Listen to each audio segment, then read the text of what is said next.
අපි පළවෙනි ප්‍රශ්නෙට යමු. පළවෙනි ප්‍රශ්නේ කියලා තියෙන්නේ දැනට පිළිගෙන ඇති අන්දමට මෞලය පිළිබඳ හොඳම පැහැදිලි කිරීම වන්නේ. මෞලය පිළිබඳ හොඳම පැහැදිලි කිරීම. පළවෙනි එක දීලා තියෙනවා සාපේක්ෂ සූත්‍ර ස්කන්ධයට සමාන ග්‍රෑම් ගණනක්. ඔව් ඒක හරි. සාපේක්ෂ සූත්‍ර ස්කන්ධයට සමාන ග්‍රෑම් ගණනක් තමයි මෞලයක් කියන්නේ. මැග්නීසියම් ගත්තොත් 12යි. දැන් අපි මැග්නීසියම් ඔක්සයිඩ් ගමු.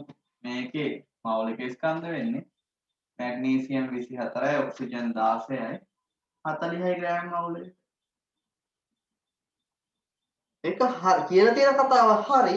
හැබැයි ඒක මෞලය අතර සම්බන්ධතාවයක් විතරයි. මේකේ මෞලික ස්කන්ධය මේකේ මෞලික ස්කන්ධය හොයාගන්න ඒ ක්‍රමය වැදගත් වෙනවා. ඒත් ඒක පැහැදිලි කිරීමක් වෙන්නේ නැහැ එතන. දෙවෙනි එක කියලා තියෙන්නේ 273 කෙල්වින් හා 1 ATM පීඩනයේදී ඕනෑම වායුවක 22.4 ඝන ඩෙසිමීටර අඩංගු වන ද්‍රව්‍ය ප්‍රමාණය. ඒකත් ඔයගොල්ලෝ දන්නවා සෙල්සියස් බිඳුවේදී නැත්තම් කෙල්වින් 273 දී 1 ATM පීඩනයේදී තාත්වික වායුවක ඕනෑම වායුවක කියන කතාවත් වැරදි. වායුවක මවුල එකක පරිමාව වෙන්නේ. වායු මවුල එකක පරිමාව වෙන්නේ 22.4යි තමයි. 2.4යි තමයි. ඒ කතාවත් හරි. හැබැයි මේක පැහැදිලි කිරීමක් වෙනවද? නැහැ. 3 නම් කරන ලද ද්‍රව්‍යයක මූලික ඒකක 6.0222 වැඩි වෙන 1023 සංඛ්‍යාවකි.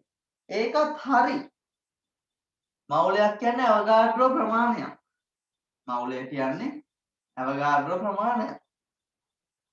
අවගාඩ්‍රෝ ප්‍රමාණයක් කියන්නේ 6.0222 වැඩි වෙන 1023 ප්‍රමාණයක් තමයි. හැබැයි මේකද මවුලේ අර්ථ දැක්වීම පැහැදිලි කිරීමට යොදාගත්තේ අපි රසායනික ගණනයේ පාඩමේදී මවුලේ අර්ථ දැක්වීම කතා කරලා තියෙනවා. හතරවෙනි එක හයිඩ්‍රජන් ග්‍රෑම් එකක අඩංගු වන අංශ සංඛ්‍යාවට හරියටම සමාන වන ප්‍රමාණයකි. අපි හයිඩ්‍රජන්ට සාපේක්ෂවද හයිඩ්‍රජන් යොදාගෙනද මවුලේ අර්ථ දැක්වුවේ නැහැ. කවුරු යොදාගෙනද? කාබන් C612 සමස්ථානිකයේ ග්‍රෑම් 12ක හරියටම අඩංගු පරමාණු සංඛ්‍යාව අපි කියනවා මවුලයක් කියලා.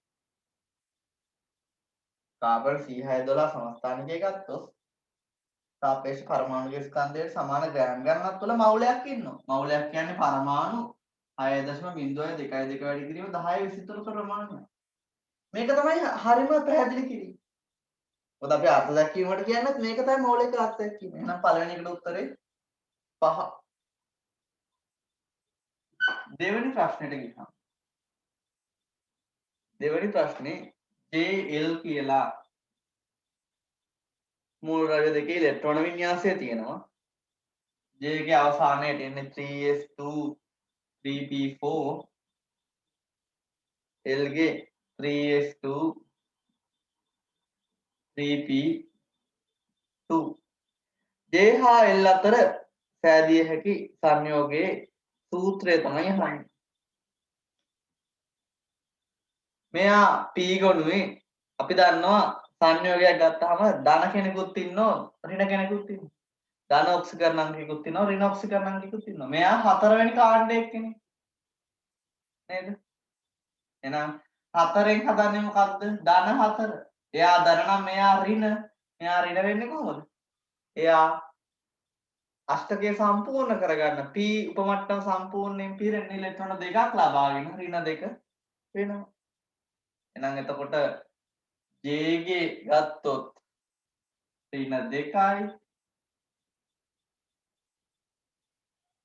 L ගේ ගත්තොත් ධන 4යි. දැන් මේක නේද මාරු වෙන්න ඕන. 4 මෙතනට එනවා මේක මෙතනට. J4 L2 මේක සුළු කරලා කියත හැකි. J2 L උත්තරය අංක 2. ඊළඟට තුන්වෙනි ප්‍රශ්නෙට යමු. 3 PQRST කියන මූල ද්‍රව්‍ය පහක ප්‍රථම අනුයාත අයනීකරණ ශක්තිය දීලා තියෙනවා. I1 I2 I3 I4 කියන P Q R S T කියලා තමයි මූල ද්‍රව්‍ය පහ ඉන්නේ. අපි මේගොල්ලෝගේ අයත් කාණ්ඩ අහන්නේ අයනීකරණ ශක්ති දත්ත ඇතුලින් කොහොමද කාණ්ඩය හොයන්නේ?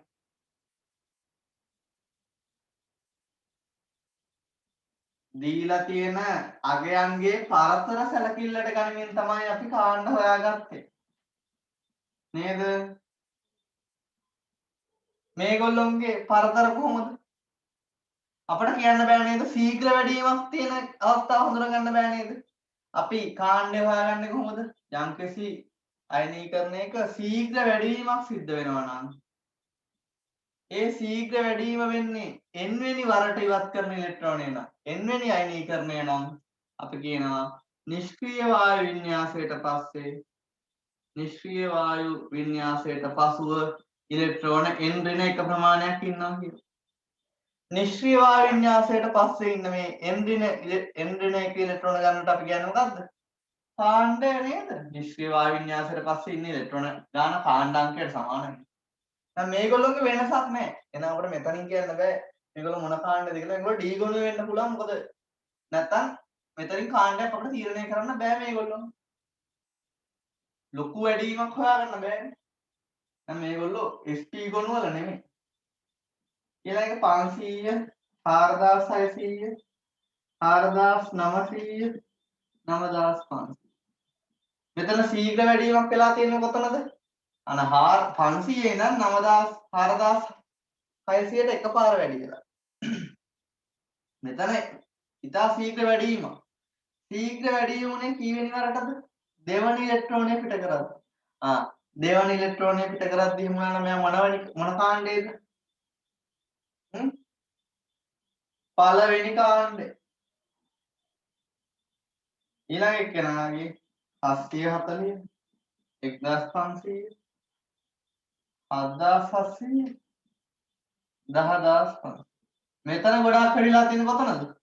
2කින් 3ට යද්දි. එහෙනම් 3 තමයි n කියන මට්ටම. එහෙනම් කාණ්ඩාංකය මොකක්ද? දෙවන කාණ්ඩය. s එකම් 800 2400 3700 25000 අන්න පේනවා පැහැදිලිවම හතරවෙනි අයනීකරණය තමයි ඉතා ශීඝ්‍ර වෙලා තියෙන්නේ. එහෙනම් එයා මොන කාණ්ඩයේද? තුන්වන කාණ්ඩය.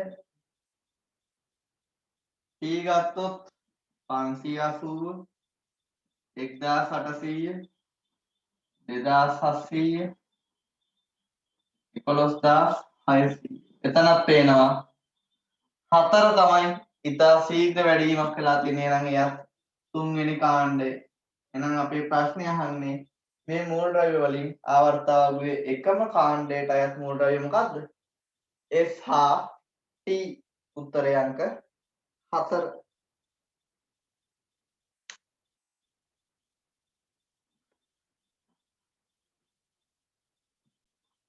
ඊළඟ ප්‍රශ්නේ 4 හයිඩ්‍රජන් විමෝචන වර්ණාවලිය උත්පාදනය වන්නේ කොහොමද කියලා අහන්නේ.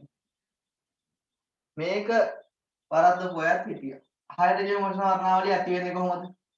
හයිඩ්‍රජන් වායු සාම්පලයකට අපි ශක්තිය දෙනවා.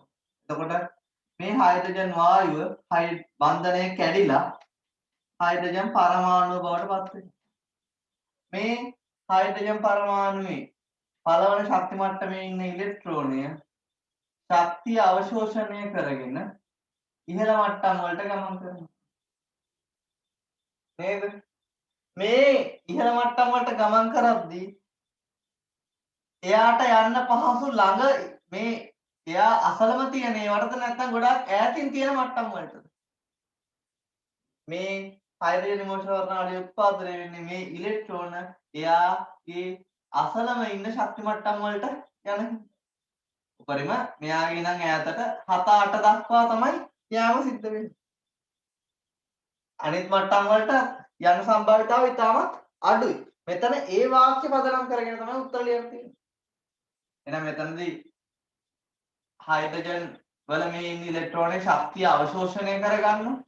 අවශෝෂණය කරගෙන ඉහළ මට්ටම් වලට ගමන් කරනවා. ඒකෙන් ඇති වෙන අවශෝෂණ වර්ණාවලිය. ඊට පස්සේ ඉහළ මට්ටම් වලට ගිය ඉලෙක්ට්‍රෝනය නැවත ඒ උරාගත් ශක්තිය නිකුත් කරමින් පහළ ශක්ති මට්ටම් වලට වැටෙන හින්දා ඒ අවශෝෂණය කරගත්ත ශක්තිය විමෝචනය කරනවා, පිට කරනවා. ඒකෙන් තමයි විමෝචන වර්ණාවලිය ඇති වෙන්නේ. අපෙන් අහන්නේ මෙතන විමෝචන වර්ණාවලිය.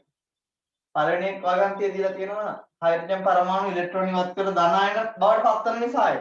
ඒ මොකක්ද කියලා තියෙන්නේ? ධන අයන බවට පත්වනවා කියන්නේ අයනීකරණය වෙනවා කියලා. ඒක සම්පූර්ණ වැරදි. අයනීකරණයක් වෙන්නේ නැහැ මෙතන.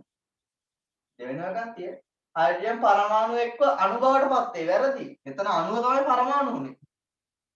තුන හයිඩ්‍රජන් අයන ඉලෙක්ට්‍රෝන ලබාගෙන පරමාණු බවට පත් වේ. වැරදි. හයිඩ්‍රජන් පරමාණු වල නෂ්ටයට වඩා දුරින් වූ ශක්ති මට්ටම් වලට ඉලෙක්ට්‍රෝන සංක්‍රමණය වීම කාරණා කොටගෙන. ඒ වගන්තියේ වඩා ඉහළ මට්ටම් වලට කියලා තියෙනවා. ඒක හරි කියලා අපට පේනවා, හිතෙනවා. වඩා දුරින් හැබැයි තියෙන්නේ. වඩා දුරින් ඒවටද යන්නේ. අන්න පස්වෙනි එකේ තියෙන්නේ ශක්තිය අවශෝෂණය කරගෙන වඩා කිට්ටු ශක්ති මට්ටම් වලට සංක්‍රමණය වේ. මේ ඉහළට ගිය එක ඉහළ හිතන්නකො 10 වෙනි එකට ගියා කියලා. මේ ඉලෙක්ට්‍රෝනේ 10 වෙනි ශක්ති මට්ටමට ගියා. මෙයා කීප වරක් වැටිලා නේද පහළට වැටෙන්නේ. 10න් 8ට වැටෙන්න පුළුවන්, 8න් 6ට වැටෙන්න පුළුවන්, 6න් 4ට වැටෙන්න පුළුවන්. ඒකනේ මේ ශ්‍රේණි වලට වෙන් වෙන්නේ. එකට වැටෙනවා නම් ලයිමාශේනිය, දෙකට වැටෙනවා නම් බාම, පාෂන්, රැකට් ෆන් විදියට වෙන් කරලා තියෙන්නේ. එකපාරම මේ දුරින් ඒවට වැටෙනවද? නෑ. එකකට වැටිලා වැටීම් කීපයක් සිද්ධ වෙමින් තමයි පහළට වැටෙන්නේ. ඒකයි ලයිමාශේනියේ පළවන රේඛාවේ තීව්‍රතාවය වැඩි වෙන්නේ. මොකද දෙවන ශක්ති මට්ටමේ ඉඳන් පළවෙනි මට්ටමට සිදුවන වැටීම් ගණන වැඩි. ඉහළට යන ඕනෑම එකකට දෙකෙන් එකට වැටෙන්න තියෙන සම්භාව්‍යතාවය වැඩි. එතකොට ඒ ලයිමාශේනියේ පළවෙනි රේඛාවේ තීව්‍රතාවය වැඩි වෙනවා. තීව්‍රතාවය වැඩි වෙනවා කියන්නේ ඒකේ ඝනකම වැඩි වෙනවා. මොකද ගොඩක් අය මේ වැටීම සිද්ධ කරන හින්දා. එහෙනම් හතරට උත්තරේ 5.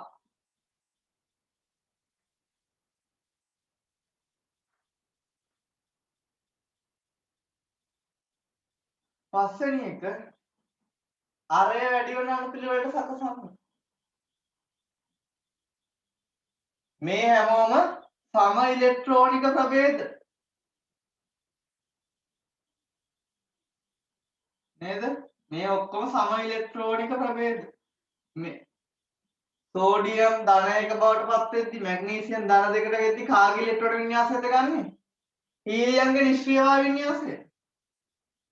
ඔක්සිජන් ෆ්ලුවරින් ඉන්නවා 6 7 1 2 ඉන්නවා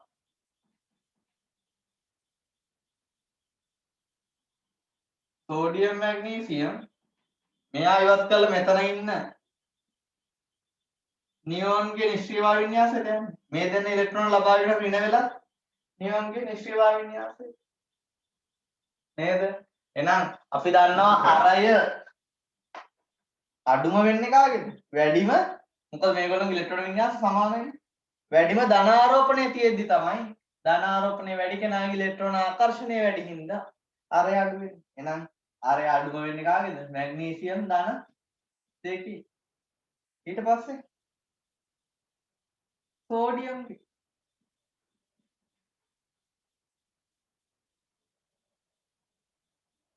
හැබැයි මේකේ දීලා තියෙනවා ආරෝපණ නැති ෆ්ලුවරින් හා ඔක්සිජන්. එහෙනම් මේ දෙන්න එක තමයි අඩුම වෙන්නේ. ඒක කතාවක් නෑනේ. ඊට පස්සේ ආවර්තයේ වමේ සිට දකුණට යන අරයට මොකද වෙන්නේ? අඩු වෙනවා. එහෙනම් ඊට පස්සේ අඩු කාගේද? ෆ්ලුවරින්ගේ. නේද? ඊළඟට අරය වැඩි වෙන්නේ දැන් අඩුම මැග්නීසියම්ගේ. ඊට පස්සේ අඩු වෙන්නේ සෝඩියම්ගේ. ධන ආරෝපණය වැඩිම කෙනාගේ තමයි අරය අඩුම. ඊට පස්සේ සෝඩියම්ගේ. ඊට පස්සේ ආරෝපණයක් නැති ෆ්ලෝරින්ගේ. ඊට පස්සේ ඍණ 2 ආරෝපණය හදන ඔක්සිජන්ගේ තමයි වැඩිම වෙන්නේ. මේකේ සෝඩියම් ඉන්නේ පහළ මට්ටමේ. එහෙනම් සෝඩියම්ගේ තමයි අරය වැඩිම.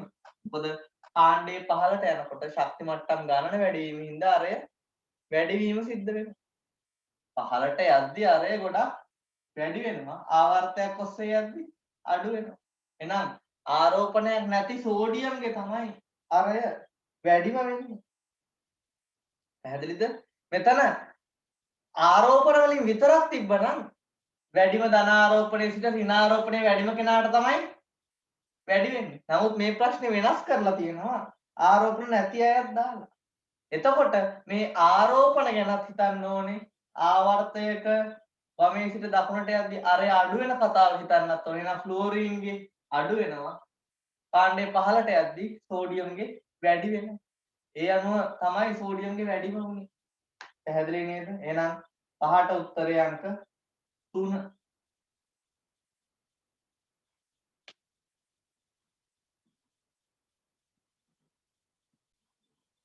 අපි ඊළඟ කොටසට යමු.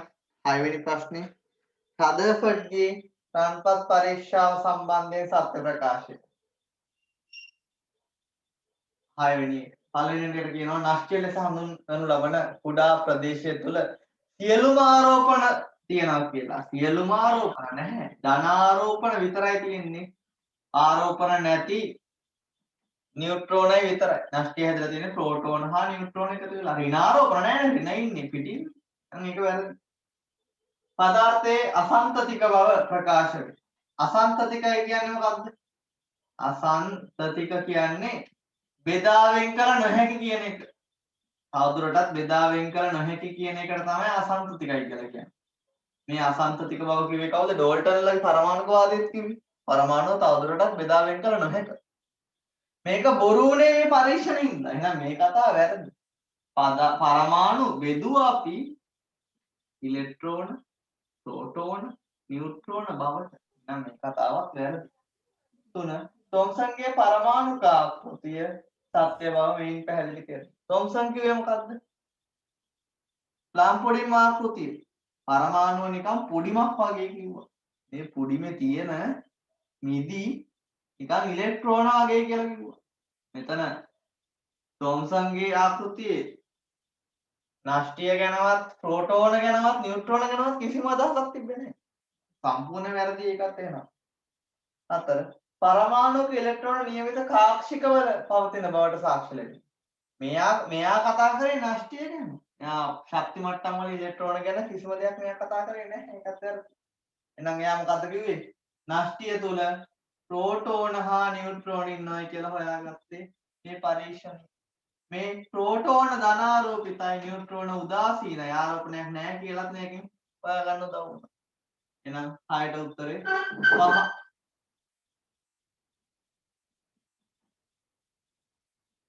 7 වෙනි ප්‍රශ්නෙට ගියාම ක්‍රෝමියම් ධන අයනේ ඇති මුළු S ඉලෙක්ට්‍රෝන සංඛ්‍යාව. අන්න. එහෙනම් ලියන්න ක්‍රෝමියම්ට මුලින්ම ලියමු අපි ඉලෙක්ට්‍රෝන වින්‍යාස. ක්‍රෝමියම් කියන්නේ 24ක්. එහෙනම් 1s2 2s2 2p6 3s2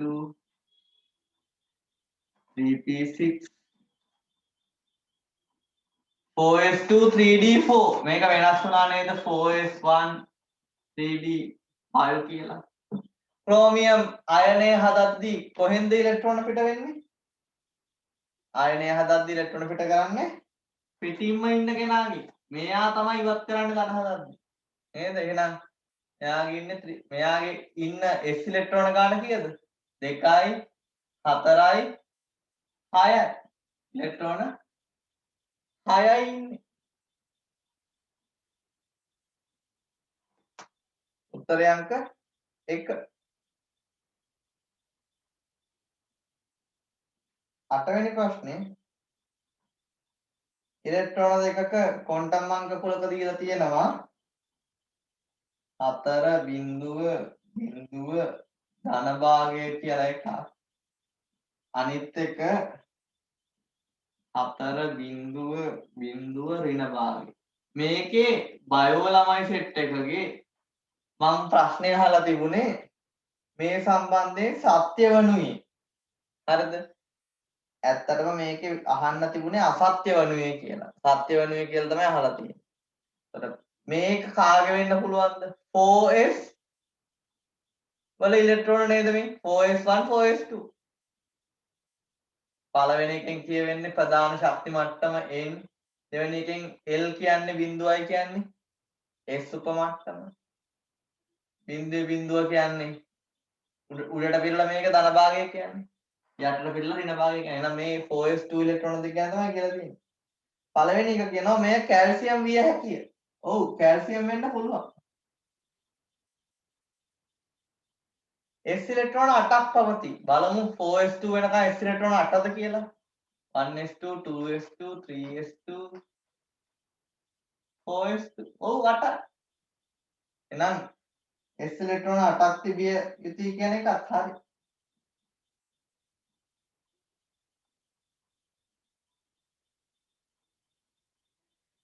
මේක තුන්වෙනි එක. දෙවෙනි එක මේ D ගොනුවට අයත් විය යුතුයි.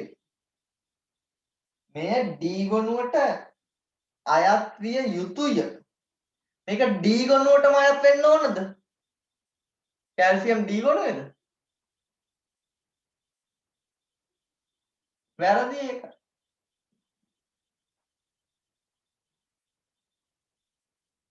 මේකේ කියලා දෙන පරමාණුක අවසාන ඉලෙක්ට්‍රෝන දෙක කියලා. එහෙනම් මේක අනිවාර්යයෙන්ම කැල්සියම් වෙන්න ඕන.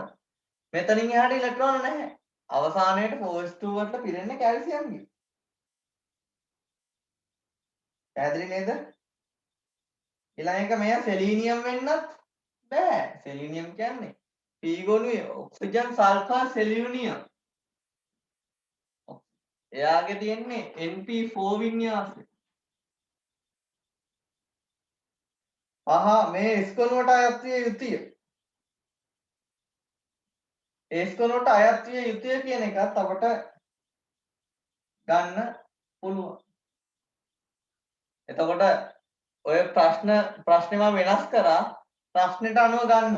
ඕගොල්ලන්ට දුන්න පේපර් එකේ තිබ්බනම් සත්‍ය කියලා මේ උත්තර තුනටම මම හරි දුන්නා. හරි ප්‍රකාශ තුනට. හරි නේද?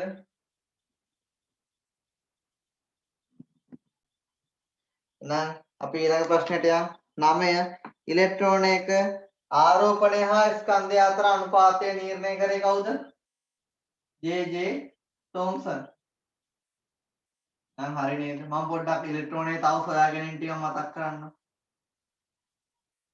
ඉලෙක්ට්‍රෝනයේ නම දුන්නේ කවුද? නම දුන්නේ ස්ටෝනි. ඊ බෙදීම එම් හෙව්වේ ජේ තොම්සන්. ඉලෙක්ට්‍රෝනයේ ආරෝපණය හොයාගත්තේ කවුද? මිලිකන්. මේ විද්‍යාඥ හොඳනා දායක වුණා ඉලෙක්ට්‍රෝනයේ සම්බන්ධ සොයා ගැනීම වලට.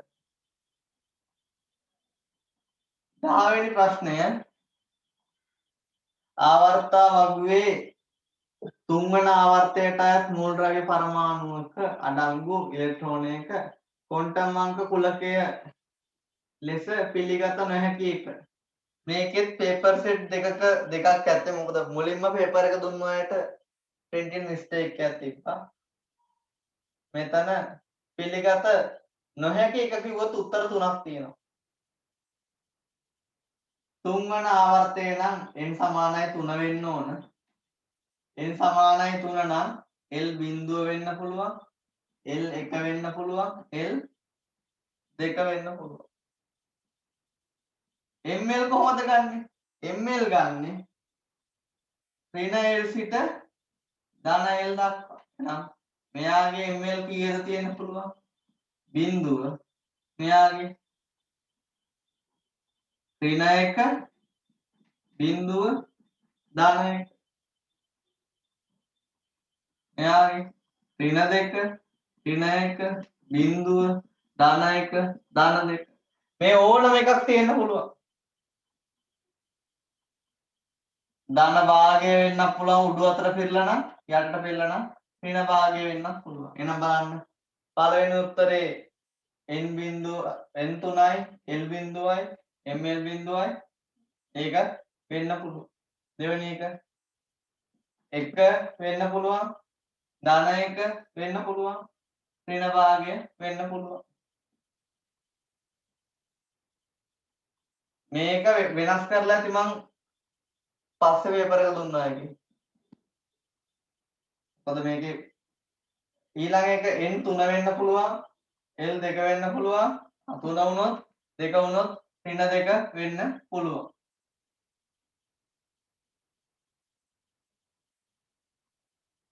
නේද? හැබැයි විශේෂ දෙයක් තියෙනව නේද? මට කියන්නකෝ තුන්වන ආවර්තයේ අයට මෙහෙම ගත්තාම L2ක් අපේ ආවර්තාවකුවේ ඉන්නවද?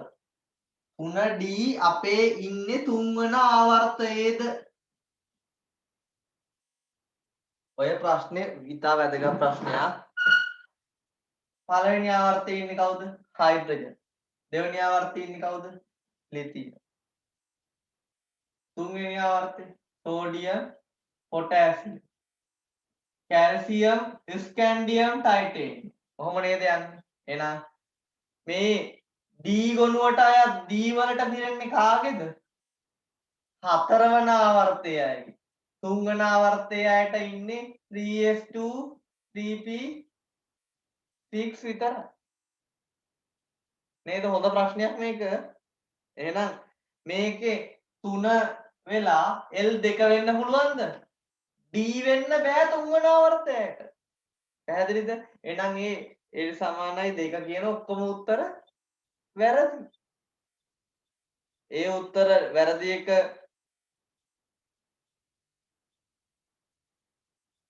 වැරදි එකනේ අහලා තියෙන්නේ. එහෙනම් වැරදි එක අහපු අයට ඔය උත්තර තුනම වැරදි.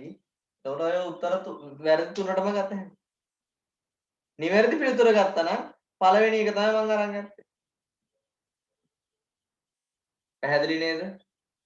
ඒ ප්‍රශ්නේ printing mistake එකක් තිබුණා type setting වල error එකක්. ඒක මම හදලා ඔයගොල්ලන්ට දුන්නා. හරි. මේ ප්‍රශ්නේ අහලා තියෙන්නේ තුන්වන ආවර්තයේ පිහිටි මූලද්‍රව්‍යයක D ගොනුවේ අය ඉන්නේ හතරවෙනි ආවර්තයේ. එහෙනම් ඒගොල්ලන්ට L සමානයි 2 වෙන්න බෑනේ. මේක තුන්වන ශක්ති මට්ටමේ කියලා ඇහුවනම් තුන්වන ශක්ති මට්ටමේ ඉන්න අයට උපමට්ටම 0.1 2 වෙන්න පුළුවන්. SPD තුනම ඉන්නවා තුන්වන ශක්ති මට්ටම. හැබැයි මේ ප්‍රශ්නේ අහලා තියෙන්නේ තුන්වන ශක්ති මට්ටම නෙවෙයි තුන්වෙන ආවර්තයේ පිහිටි මූලද්‍රව්‍යයක. වෙනස් ප්‍රශ්නයක්. 11 ජලයේ පවතින බැක්ටීරියා වෛරස් ආදී විෂ බීජ නාශනය සඳහා යොදා ගන්න. විෂ බීජ නාශනයට යොදා ගන්නේ මොනවා? විද්‍යුත් චුම්බක විකිරණයද? පාරජම්බුල UV විකිරණ නේද? දැන් කොරෝනා කාලේ විෂ බීජ නාශනයටත් මේක වැදගත්. මේකෙන් MCQ එකක් අහන්න තියලා තියෙනවා. පාරජම්බුල විකිරණ තමයි විෂ බීජ නාශනයට ගන්න. ගැමා කිරණ ගන්නවා පිළිකා සෛල විනාශ කරන්න. X කිරණ ගන්නවා X කිරණ ඡායාරූප ස්පටිකවල අණුක ස්වභාවය නිර්ණය කිරීමට. දෘශ්‍ය පරාසය ගන්නවා ඡායාරූප කරණයට නේද? අදෝ රක්ත ගන්නවා භෞතික චිකිත්සා ප්‍රතිකාර වලට. ඔය ඔක්කොම ප්‍රයෝජන අපි කතා කරලා ඇති. 12 කාබන් නයිට්‍රජන් ඔක්සිජන් වල පළමු ඉලෙක්ට්‍රෝනිකරණය ශක්තිය ආරෝහණය පිළිවෙල. පළවෙනි අයනීකර ශක්තිය අනුපිළිවෙල අහන්නේ. අක්වක් විචලනය මතක් වෙන්න ඕන. මෙතන කාබන්, මෙතන නයිට්‍රජන්, අක්වක් විචලනය මෙතන ඔක්සිජන්ගේ අඩු වුණා. ඇයි? මෙතන අර්ධ පිරීම ස්ථායි 2p3 p ගොනුවේ ඉලෙක්ට්‍රෝන p උපමට්ටම අර්ධ පිරීම ස්ථායි වෙන හින්දා තමයි මේ n ගේ වැඩි උනේ. එහෙනම් වැඩිම කාගේද? නයිට්‍රජන්ගේ. ඊට පස්සේ ඔක්සිජන්ගේ අඩුම වෙන්නේ කාබන්ගේ.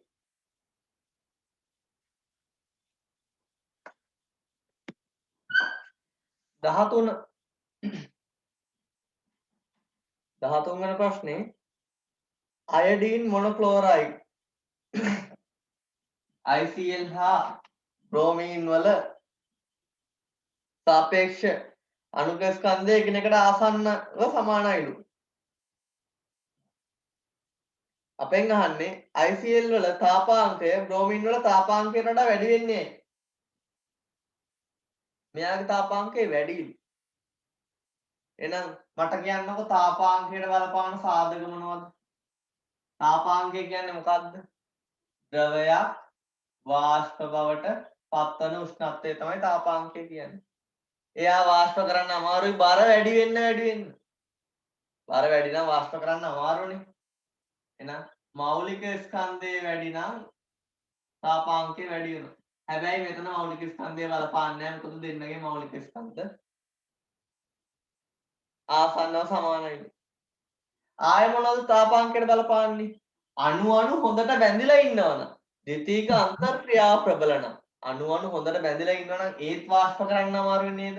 ඒ කියන්නේ අන්තරණුක ආකර්ෂණ බල ප්‍රබල නම් ඒත් තාපාංකය වැඩි වෙනවා. එහෙනම් බලන්න ICL ගේ අන්තරණුක ආකර්ෂණ බල කොහොමද කියලා.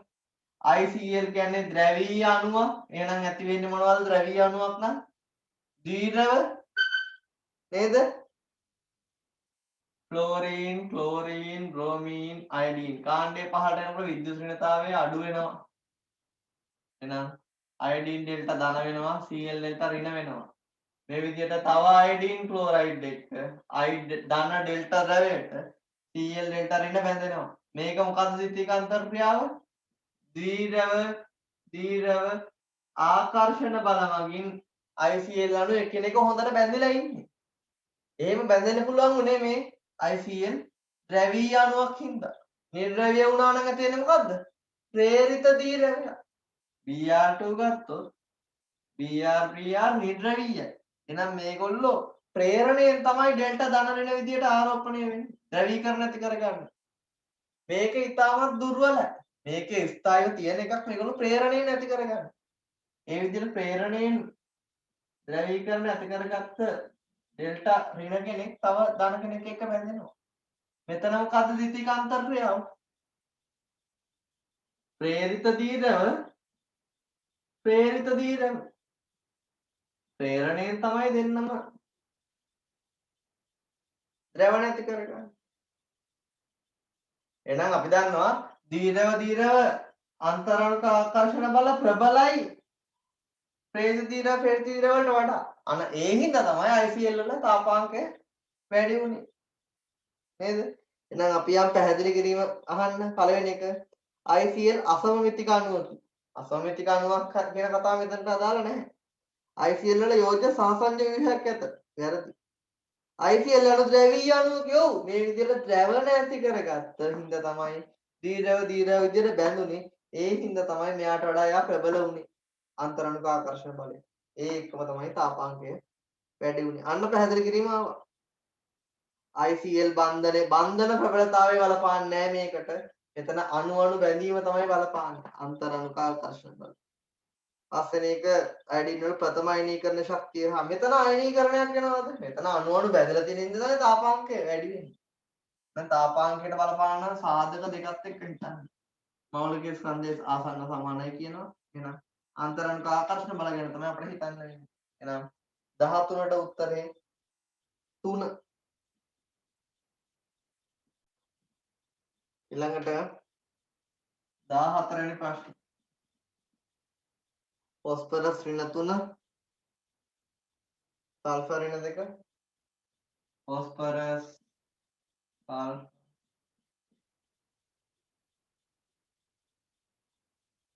මේ හැමෝගෙම තියෙන්නේ මොකක්ද? ආගන්ගේ නිෂ්ක්‍රීය වායු වින්‍යාසය නේද? මේගොල්ලෝගේ එකම ඉලෙක්ට්‍රෝන ගණන එකම පරමාණු ක්‍රමාංකය තියෙන්නේ. සම ඉලෙක්ට්‍රෝනික ප්‍රභේද. එකම ඉලෙක්ට්‍රෝන ගණන හැමෝගෙම සමානයි. ඉලෙක්ට්‍රෝන ගණන සමාන නම් මේ පැත්තට යද්දී අරය ගැන නේද අහන්නේ? අරය අඩු වෙන්න හේතුව අහනවා. මේ විදිහට මේගොල්ලෝගේ අරය අඩු වෙන්නේ ඉලෙක්ට්‍රෝන ගණන නියතයි. නාස්තික ආරෝපණය මේ පැත්තට මොකක්ද වෙන්නේ? පරමාණුක ක්‍රමාංකය වැඩි වෙනවා. පරමාණු ක්‍රමාංක වැඩි වෙනවා කියන්නේ ප්‍රෝටෝන ගණන වැඩි. ප්‍රෝටෝන ගන්න වැඩි වෙනවා කියන්නේ නාස්තික ආරෝපණය වැඩි වෙනවා. නාස්තික ආරෝපණය වැඩි වෙන හින්දා තමයි මේ පැත්තට යද්දී ආරය අඩු වෙන්නේ. එහෙනම් ඒ හේතුව තියෙන්නේ මොකද්ද? 17ට උත්තරේ 3. මුල් ඉලෙක්ට්‍රෝන සංඛ්‍යාව නියතව තිබියදී නාස්තික ආරෝපණය වැඩි වීම.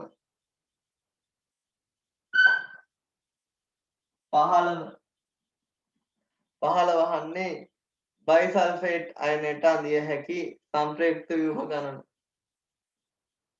ඒක සරලවම ගන්න පුළුවන්. කොහොමද අපි මේ විදිහට නේද ලුයිස් ව්‍යුහය අඳින්නේ? ඊට පස්සේ මොකද්ද කරන්නේ? සම්ප්‍රයුක්ත ව්‍යුහ අඳින්නේ කොහොමද? එකසර බන්ධන කරනවා, බන්ධන එකසර වෙනවා. ඔය විදිහට කීයක් අදිත හැකිද? මේ ඔක්සිජන් රෙන මෙතනට ගත හැකි.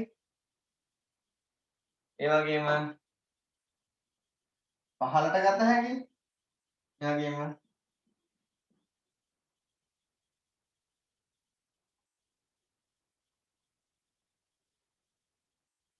පැහැදිලි නේද? මේක තව විදිහකට ඕන හිතයි දිත්ත බන්ධනයේ පිටි ස්ථාන අනුව මේ තැන් දෙකට එන්න ගත හැකි. ඔයගොල්ලෝ එක ඇඳලා බලන්න. සම්ප්‍රයුක්තව හුරු වෙන්න.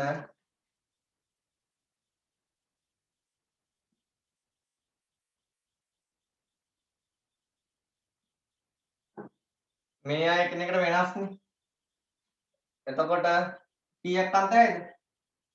4ක් අදිත හැකි. එහෙනම් 15ට උත්තරේ අංක 4. 16 වෙනි ප්‍රශ්නය. දීලා තියෙනවා. කාබන්, හයිඩ්‍රජන්, ලුයිස් ව්‍යුහ සම්පූර්ණ කරගන්න. කාබන්, ඔක්සිජන් ඉන්නනම් මෙතන ද්විත්ව බන්ධනයක් එන්න ඕන. මෙයාගේ බන්ධන 4 සම්පූර්ණ කරන්න ඕන. ඔක්සිජන්ට ඉලෙක්ට්‍රෝන විල දෙකක් එන්න ඕන. සම්පූර්ණ කරලා ඇඳ ගන්න ඕන. අහන්නේ 1 2 3. මෙන්න මේ පරමාණු වල අහන්නේ පළවෙනියට අහනවා ඉලෙක්ට්‍රෝන යුගල ජ්‍යාමිතිය, හැඩය, මුහුම්කරණය. මට මෙයා කියන්නකො ජ්‍යාමිතිය මොකක්ද 4 නම් චතුස්තලීයයි. ජ්‍යාමිතිය. හැඩය මොකක්ද? 4න් 4යි. ඒ කියන්නේ ඒකත් චතුස්තලීයයි. මුහුම්කරණය මොකක්ද? සිග්මා එක සැර එකතුව 4යි. ඒ කියන්නේ S1යි P3. sp3 මුහුම්කරණය. මෙයාගේ 1යි 2යි 3යි. මොකක්ද මෙයාගේ ජ්‍යාමිතිය? ජ්‍යාමිතිය කියන්නේ සිග්මා එක සැර එකතුවනේ 3යි. ඒ කියන්නේ තලීය ත්‍රිකෝණාකාරයි ජ්‍යාමිතිය. හැඩයත් තලීය ත්‍රිකෝණාකාරයි. 3යි කියන්නේ මුහුම්කරණය sp2. ඔක්සිජන්ගේ සිග්මා එක සැර එකතුව 4යි. ඒ කියන්නේ ජ්‍යාමිතිය චතුස්තලීයයි. 4න් 2යි කියන්නේ හැඩය කෝණිකයි. 1 2 3 4 සිග්මා එක සැර එකතුව කීයද? 1 2 3 4යි කියන්නේ sp3 මුහුම්කරණය. බලන්න උත්තරයක් තියනවද කියලා.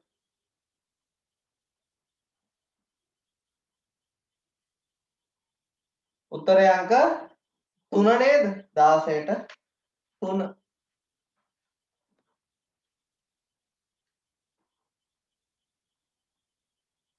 17 අහනවා ප්‍රධාන සංයුක්තා 2 4 පෙන්වනවලු. 2 4 පෙන්වන්න අනිවාර්යයෙන්ම වින්‍යාසය ns2np2 වෙන්න ඕන. මේ දෙක ඉවත් කරලා ධන 2 හදත හැකි. මේ 4ම ඉවත් කරලා ධන 4 හදත. එහෙනම් ns2np2 වින්‍යාසයක් තියෙද කියලා බලන්න. හැබැයි මේ දේ කරන්න පුළුවන් වෙන්නේ 4 වන කාණ්ඩේ 15 ඉන්න අයට. මොකද දෙවන ආවර්තයේ ඉන්න කාබන්ට ධන 2 ධන 4 නේ ප්‍රධානව හදන්නේ. දැන් අපි ගමුකෝ දෙවන ආවර්තයේ කාබන්, තුන්වෙනි ආවර්තයේ සිලිකන්. මේ දේ හොඳටම කරන්න පුළුවන් වෙන්නේ කාටද? සිලිකන් වලට නේද? ආයේ ඇන්ටිමනි ආයේ ටින් ලෙඩ් දෙන්න ගමුකෝ අපි. SNPP ටින් ලෙඩ් ගත්තොත් ටින් හදන්නේ ධන 2 ධන 4. ලෙඩ් ගත්තොත් ලෙඩ් හදන්නේ ධන 2යි ධන 4යි ප්‍රධාන ඔක්සිකරණ විදියට. කාබන්ට එහෙම නැහැ. කාබන් උඩනේ. පහළට යනකොට තමයි හැකියාව ලැබෙන්නේ. එහෙනම් උත්තරේ වෙන්න ඕනේ මොකද්ද? උත්තර දෙකක් තියෙනවා 3යි 5යි දෙකම මේ වින්‍යාසය. හැබැයි නිවැරදිම උත්තර වෙන්න ඕනේ කවුද? උත්තරේ අංක 5 3s2 3p2 උත්තරේ අංක 5.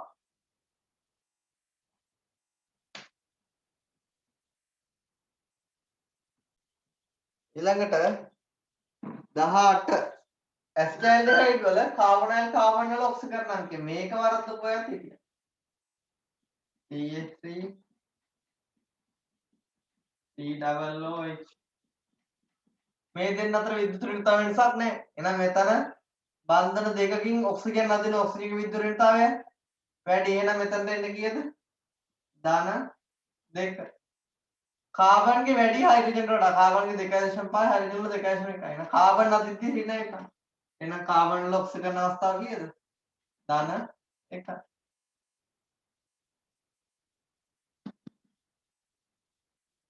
හරිනේ. උත්තරය අංක 3. 19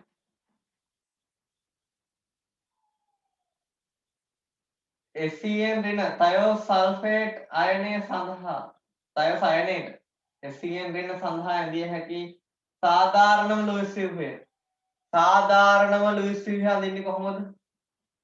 සාධාරණම වෙන්න නම් ආරෝපණ ව්‍යාප්තිය අවම වෙන්න ඕන. ආරෝපණ ව්‍යාප්තිය අවම වෙන්න ඕන. ඒ වගේම විද්‍යුත් ඍණම කෙනා මත ඍණ ඉන්න ඕනේ. විද්‍යුත් ධන කෙනා මත ධන ඉන්න ඕනේ. ආයේ සංයුතා ඉලෙක්ට්‍රෝන ගණන් සමාන වෙලා තියෙන්න ඕන. සංයුක්තා කවචයේ ඉන්නේ ඉලෙක්ට්‍රෝන ගණන් බැලන්ස් වෙලා තියෙනවා ආරෝපණත් එක්ක. ආයි එක ළඟ පරමාණු ළඟ එක සමාන පරමාණු ළඟ ප්‍රතිවිරුද්ධ ආරෝපණ තිබ්බොත් තමයි ඒක ස්ථායි වෙන්නේ. සමාන ආරෝපණ තිබ්බොත් ඒක අස්ථායි. එහෙනම් මේ අනුව අපිට ගන්න වෙන්නේ මොකද්ද? විද්‍යුත් ඍණ මතින් නයිට්‍රජන්. එහෙනම් නයිට්‍රජන් මත ඍණ ආරෝපණය තියෙන එකක් ගන්න වෙනවා. ආරෝපණ ව්‍යාප්තිය අඩුම.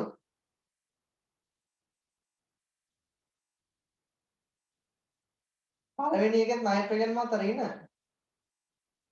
හැබැයි සල්ෆර් වල 8 සම්පූර්ණ වෙලාද? නැහැ. සල්ෆර් කැමති ද්විත්ව බන්ධනයක් තියාගන්න 8 සම්පූර්ණ වෙන්න. නම් කාබන් කැමති 8 සම්පූර්ණ වෙන්න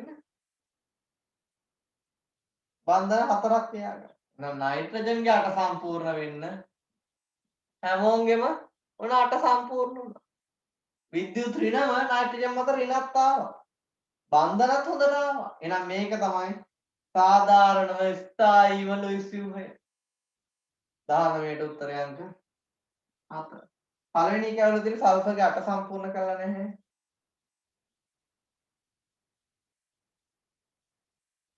දෙවෙනි එක ඇවුල තියෙන නයිට්‍රජන්ගේ තියෙන ඉලෙක්ට්‍රෝන 6යි. නයිට්‍රජන්ගේ අෂ්ටකය සම්පූර්ණ වෙලා නැහැ.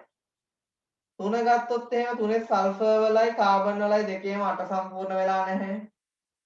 5 ගත්තොත් කාබන්ගේ 8 සම්පූර්ණ වෙලා නැහැ. එහෙනම් උත්තරේ 19ට අංක 4.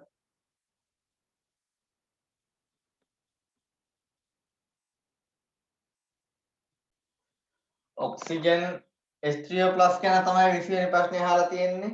H2O+ ගැන වැඩියෙන්ම ඔයගොල්ලෝ දැනගන්න ඕන දෙයක් තියෙනවා. H2O+ කියන්නේ ජලය හා H+ අතර දායක බන්ධනයක් ඇති වෙන්නේ. මේ එක බන්ධනයක් මෙතනින් දායක බන්ධනයක්. අනිත් ඒවා සාසංජ බන්ධන. දායක බන්ධනයි සාසංජ බන්ධනයි සර්ව සමය අපිට වෙන් කර හඳුනා ගන්න බෑ මේ දෙක. නේද? මෙතන ඔක්සිජන්ගේ දායක වෙච්ච පාක්ෂික අහද්දී ඔක්සිජන් අනිවාර්යෙන් මුහුම්කරණයකට ලක් වෙනවා. එතකොට මෙයාගේ එකසර දාගන්න හරියට 1 2 3යි දාන නම් 5ක් ඉන්න ඕනේ නම් තව දෙයක් ඉන්නවා. සිග්මා එකසර එකතු වෙන තමයි මුහුම්කරණය ගන්න. සිග්මා 3යි එකසර 1යි PSCPR වල 4යි 4 නම් මුහුම්කරණය මොකක්ද? sp3 මුහුම්කරණය. එහෙනම් මෙයාගේ ඉන්නේ sp3 මුහුම් කාක්ෂිකයි. මේ බන්ධන හදන්නේ කවුද එහෙනම්? ඔක්සිජන්ගේ sp3 මුහුම් කාක්ෂිකයයි හයිඩ්‍රජන් වල 1s කාක්ෂිකයයි. ප්‍රශ්නෙට එතකොට අහලා තියෙන්නේ බන්ධනය සඳහා ඔක්සිජන් යොදා ගන්නා කාක්ෂික වන්නේ sp3 මුහුම් කාක්ෂික. උත්තරය අංක 4. 21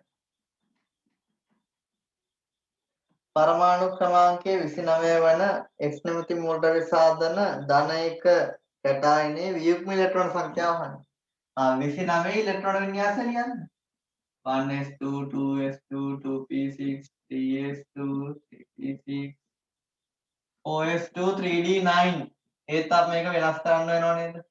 ස්ථායි කිරීමට 4s1 3d 10 කරනවා. මෙන්න එහෙනම් ඉලෙක්ට්‍රෝන වින්‍යාසය. මෙයා ධන එකක් හදද්දී මොන ඉලෙක්ට්‍රෝන ඉදිරියට කරන්නේ? පිටින්ම තියෙන එක. පිටින්ම තියෙන 4 එක. දැන් 4 සංඥාකට ඉන්නේ 3d10. මෙයාගේ වියුක්ම ඉලෙක්ට්‍රෝන ඉන්නවද? වියුක්ම ඉලෙක්ට්‍රෝන කියන්නේ තනි ඉලෙක්ට්‍රෝන. වියුක්ම ඉලෙක්ට්‍රෝන මෙයාගේ නැහැ. ඒ 3d10 ඉන්නේ දෙක දෙක සාක්ෂිකමය ඔක්කොම ඔන්න මූලද්‍රව්‍ය අවස්ථාවේ නම් එක වියුක්ම ඉලෙක්ට්‍රෝනයක් තියෙනවා. හැබැයි අයන අවස්ථාවේ වියුක්ම ඉලෙක්ට්‍රෝන නැහැ. දැන් උත්තරය අංක 5.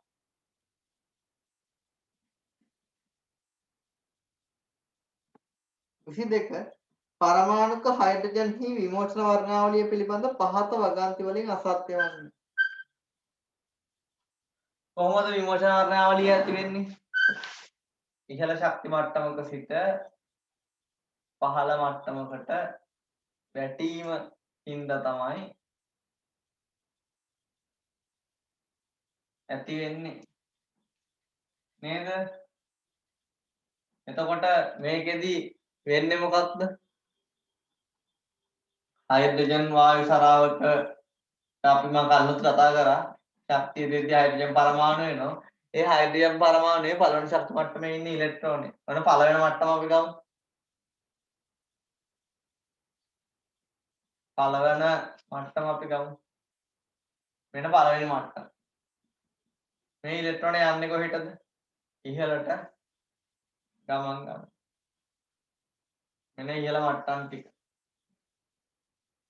මේ ඉලෙක්ට්‍රෝනේ මොකද්ද කරන්නේ? නැවත ඉහළට ගමන් කර එක නැවත ශක්තිය නිකුත් කර කර පහළ මට්ටම් වලට වැටෙනවා. එතකොට ඉහළට ගිය එක නැවත පහළට වැටෙද්දී පළවෙනි මට්ටමට වැටෙනවා නම් අපි කියනවා ලයිමාන් ශ්‍රේණිය.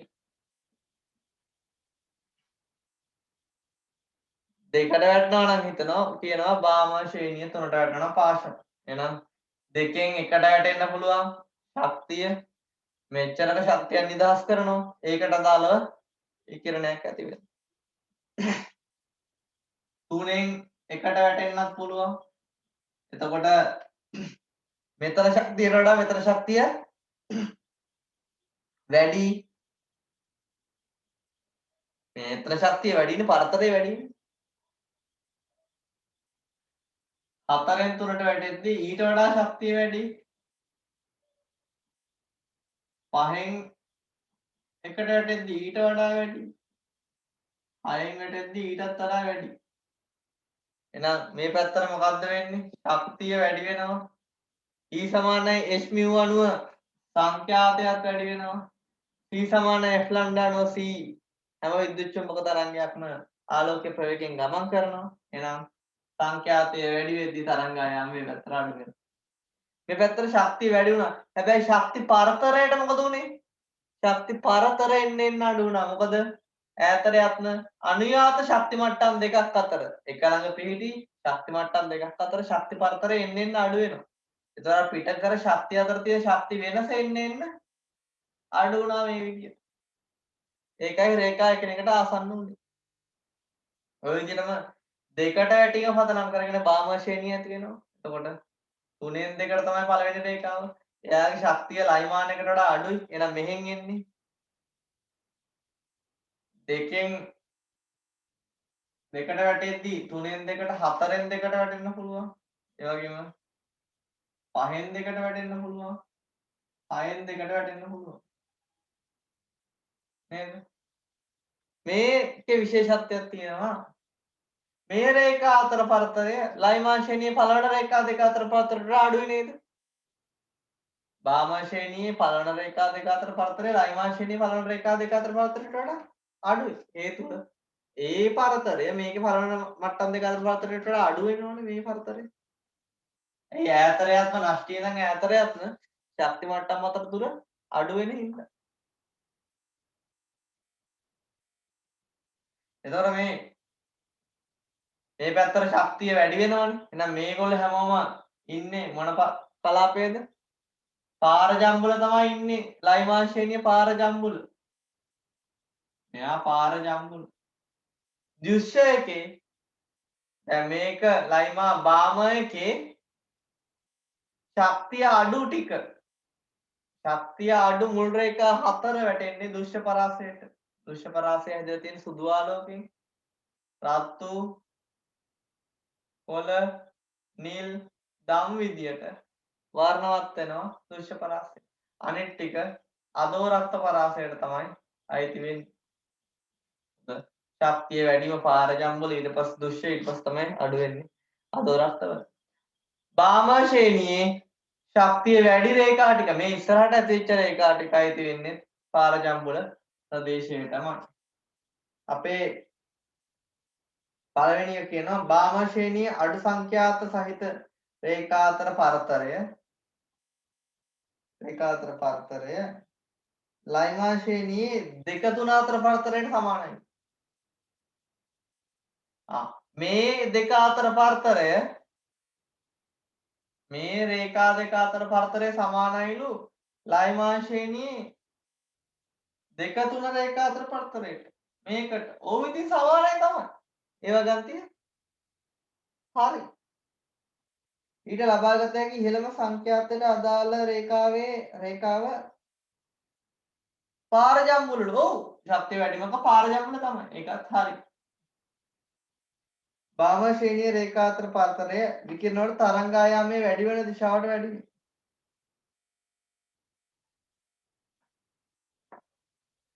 තරංග ආයාම මේ පැත්තට අඩු වෙනවා. තරංග ආයාමයේ අඩු වෙන දෙසට තමයි පරතරය අඩු වෙන්නේ. එහෙනම් රේඛා අතර පරතරය වැඩි වෙනවා තරංග ආයාමයේ වැඩි වෙන පැත්තට. ඒකත් හරි. නේද? අපි කිව්වේ මේ පැත්තට තරංග ආයාමයේ අඩු වෙයි කියලානේ. තරංග ආයාමයේ අඩු වෙන පැත්තට තමයි පරතර අඩු වෙන්නේ. නම් තරංග ආයාමයේ වැඩි වෙන පැත්තට වැඩි වෙනවා. නම් තුනත් හරි. 4 හයිඩ්‍රජන් වල තුන්වන ශක්ති මට්ටමේ සිට හතරවන ශක්ති මට්ටමට තුන්වන ශක්ති මට්ටමේ සිට දෙවන ශක්ති මට්ටමට ඉලෙක්ට්‍රෝන සංඛ්‍යාවට අදාළ ශක්ති වෙනස විද්‍යුත් චුම්බක වර්ණාවලියේ රතු වර්ණයට අදාළ විකිරණය. ඔව් රතු තමයි ඒක. 5 හයිඩ්‍රජන් හි අයනීකරණ ශක්තිය ලයිමා ශ්‍රේණියේ අඩුව සංඛ්‍යාතයේ සහිත රේඛාවට අනුරූප ශක්තියට සමාන වෙනවා. අයනීකරණය වුණොත් එහෙම නැවත වැටෙන්න පුළුවන්ද? අයනීකරණයක් හයිඩ්‍රජන් විමෝචන වර්ණාවලියේ නිරූපණය වෙන්නේ නැහැ. ඇයි? ඇයි නිරූපණය වෙන්නේ නැත්තේ? අයනීකරණය වුණාම ඉලෙක්ට්‍රෝනය අනන්තයට යනවා. ආයෙ නැවත පහළට වැටීමක් වෙන්නේ නැහැ. ආයෙ නැවත ශක්ති මට්ටම් වලට වැටෙන්නේ නැහැ. එහෙනම් මෙතන හයිඩ්‍රජන්ගේ අයනීකරණය වීම නිරූපණය වෙන්නේ නැහැ. අයනීකරණය වෙන්න කලින් අවස්ථාව වෙන ලයිමා ශ්‍රේණියේ කෙළවරම ඇති. මේක කෙළවරට සීමාකාරී සංඛ්‍යාත ඇති වෙනවා කියලා අපි කතා කරා. ඒක කෙළවරම ඕනනම් ඇති හයිඩ්‍රජන්ගේ අයනීකරණ අවස්ථාවට කලින් අවස්ථාව. ඒත් අයනීකරණ අවස්ථාව අපට හයිඩ්‍රජන් මොහොත වර්ණාවලිය පෙන්වන්න බෑ. එහෙනම් වැරදි වෙන්නේ ඒක. 22ට උත්තරේ 5.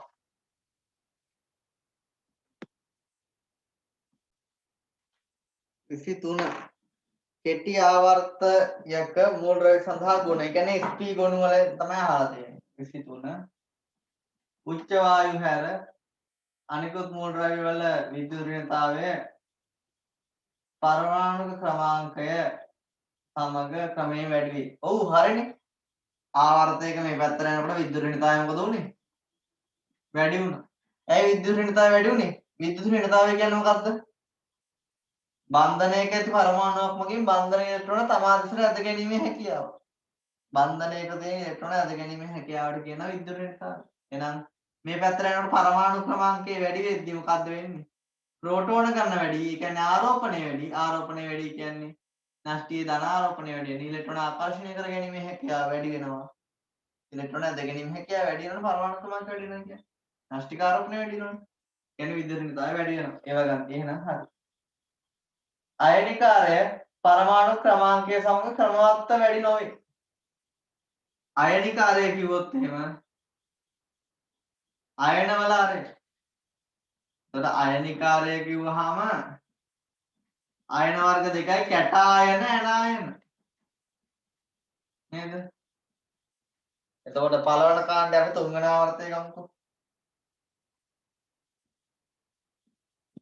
සෝඩියම් ධන හදන්නේ. මැග්නීසියම් ධන 2.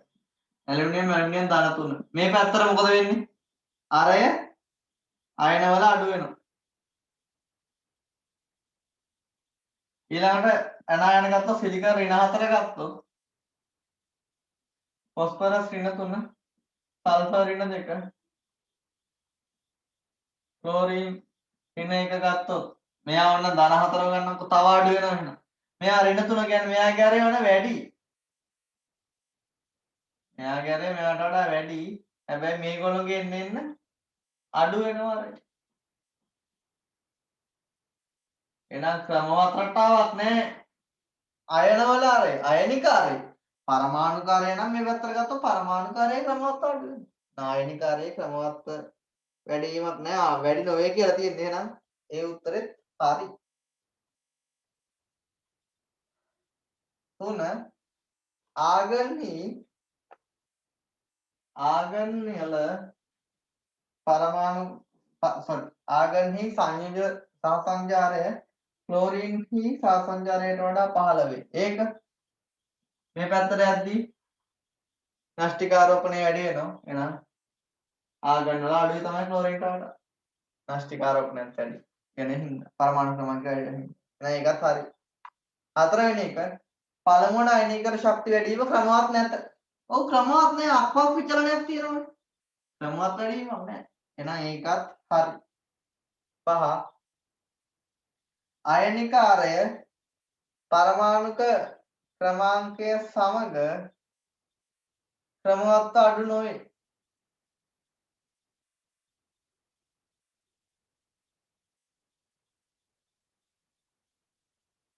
අයනික අරය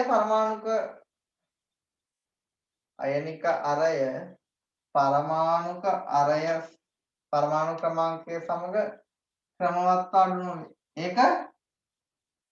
ඒක මොකද?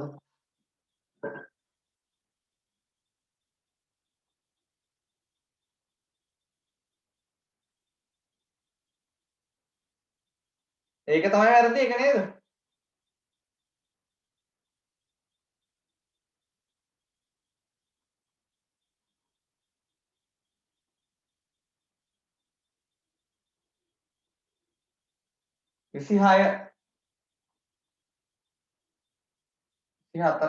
ඒකේ මෙහෙමයි ඒකේ පොඩි ප්‍රශ්නයක් තියෙනවා ඒකේ අයනිකාරය ක්‍රමවත් අඩු නොවේ කියන එකටත් අපිට ගන්න වෙනවා මේ ප්‍රශ්නේ ඕල් කරන්න වෙනවා.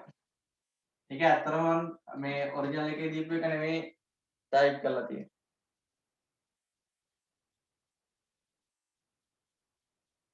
අයනිකාරය පරමාණු ක්‍රමවත් වැඩි නොවේ. ක්‍රමවත් වැඩි නොවේ කියන එක දෙක කිව්වේ. ක්‍රමවත් අයනිකාරය. මෙතන ඉතින් අයනිකාරය කියවම කැටායන ණයන දෙකම සලකන්න වෙනවා අපට. ඒකයි මෙතන ප්‍රශ්නේ මෙතන කැටායන වුණා නම් ක්‍රමවත් අඩු වෙනවා ඇනායන වුණා නම් ක්‍රමවත් වැඩි වෙනවා. නේද?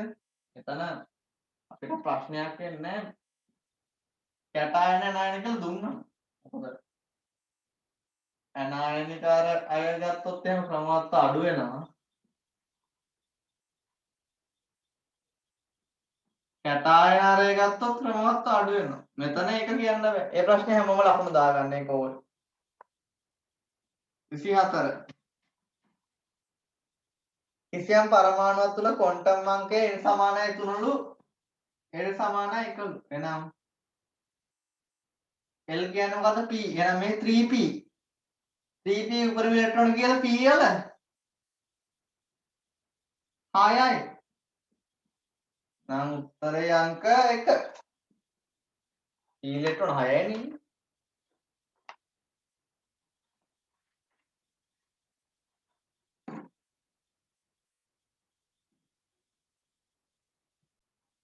විසිපස්වෙනි ප්‍රශ්නෙට මම කෙටි ක්‍රමය මම කියා දීලා තියෙන කෙටි ක්‍රමය ගන්න නැත්නම් එන්නට දඟලන්න වෙනවා. 25ට මගේ කෙටි ක්‍රමය යොදා ගන්න. එයා තියෙන සංයෝගය තමයි NH2OH.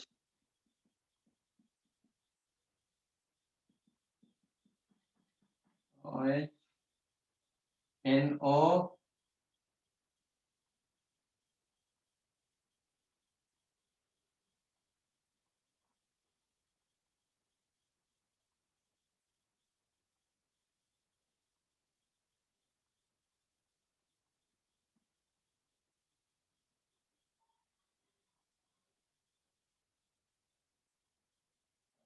nitrate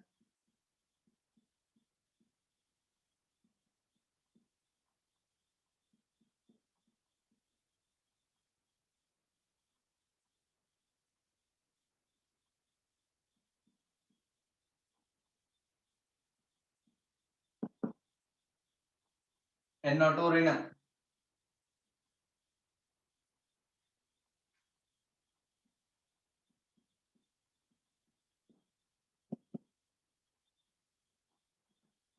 කොහොම මොකක්ද මේ කෙටි ක්‍රම කියලා තියෙන්නේ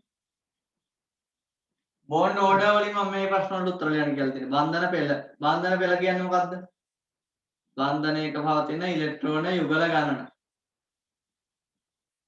බෝන්ඩ් ඕඩර් වැඩි වෙනකොට බන්ධන ඉලෙක්ට්‍රෝන යුගල ගණන වැඩි වෙද්දී බන්ධන දිග මොකද වෙන්නේ බන්ධන දිග අඩු වෙනවා බන්ධන ශක්තිය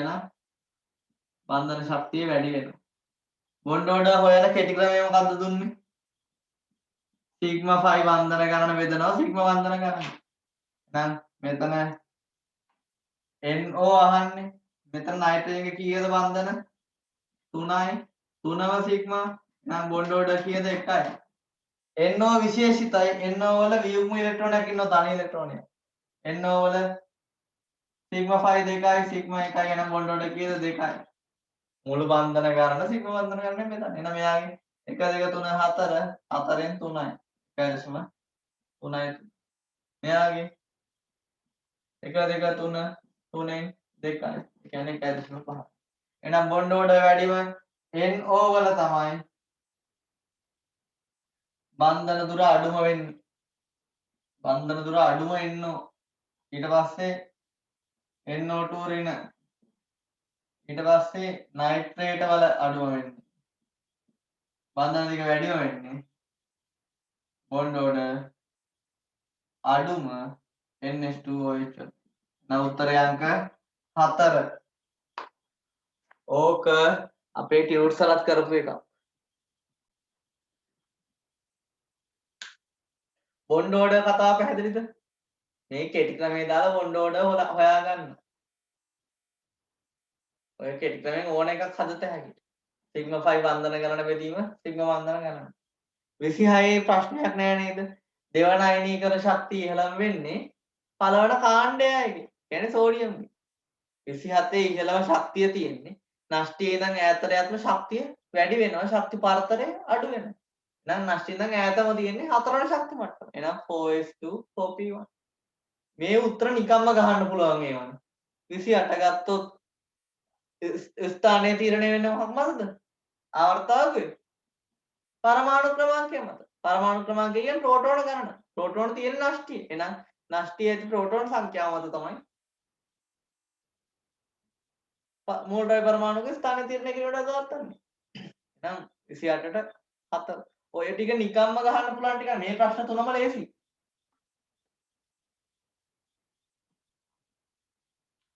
ක්වොන්ටම් අංක දැන් මේ පේපර් එකේ මම ප්‍රශ්න කීපයක්ම දාලා තිබුණා මොකද ක්වොන්ටම් අංක තාම වරද්දන්නේ හේතුවට තියරි අවුල තියරි වලට ක්වොන්ටම් අංක වල වීඩියෝ එකක් තියෙනවා තියරි ක්ලාස් එකේම ඒක බලන්න ක්වොන්ටම් අංක වලට හරිය ලේසි ක්‍රමයකින් ක්වොන්ටම් අංක කියා දුන්න ක්ලාස් වල ළමයි හරිද ක්වොන්ටම් අංක වරද්දන්නේ කීප දෙනෙක් ක්වොන්ටම් අංක අනිත් බහුතරයගේ හරි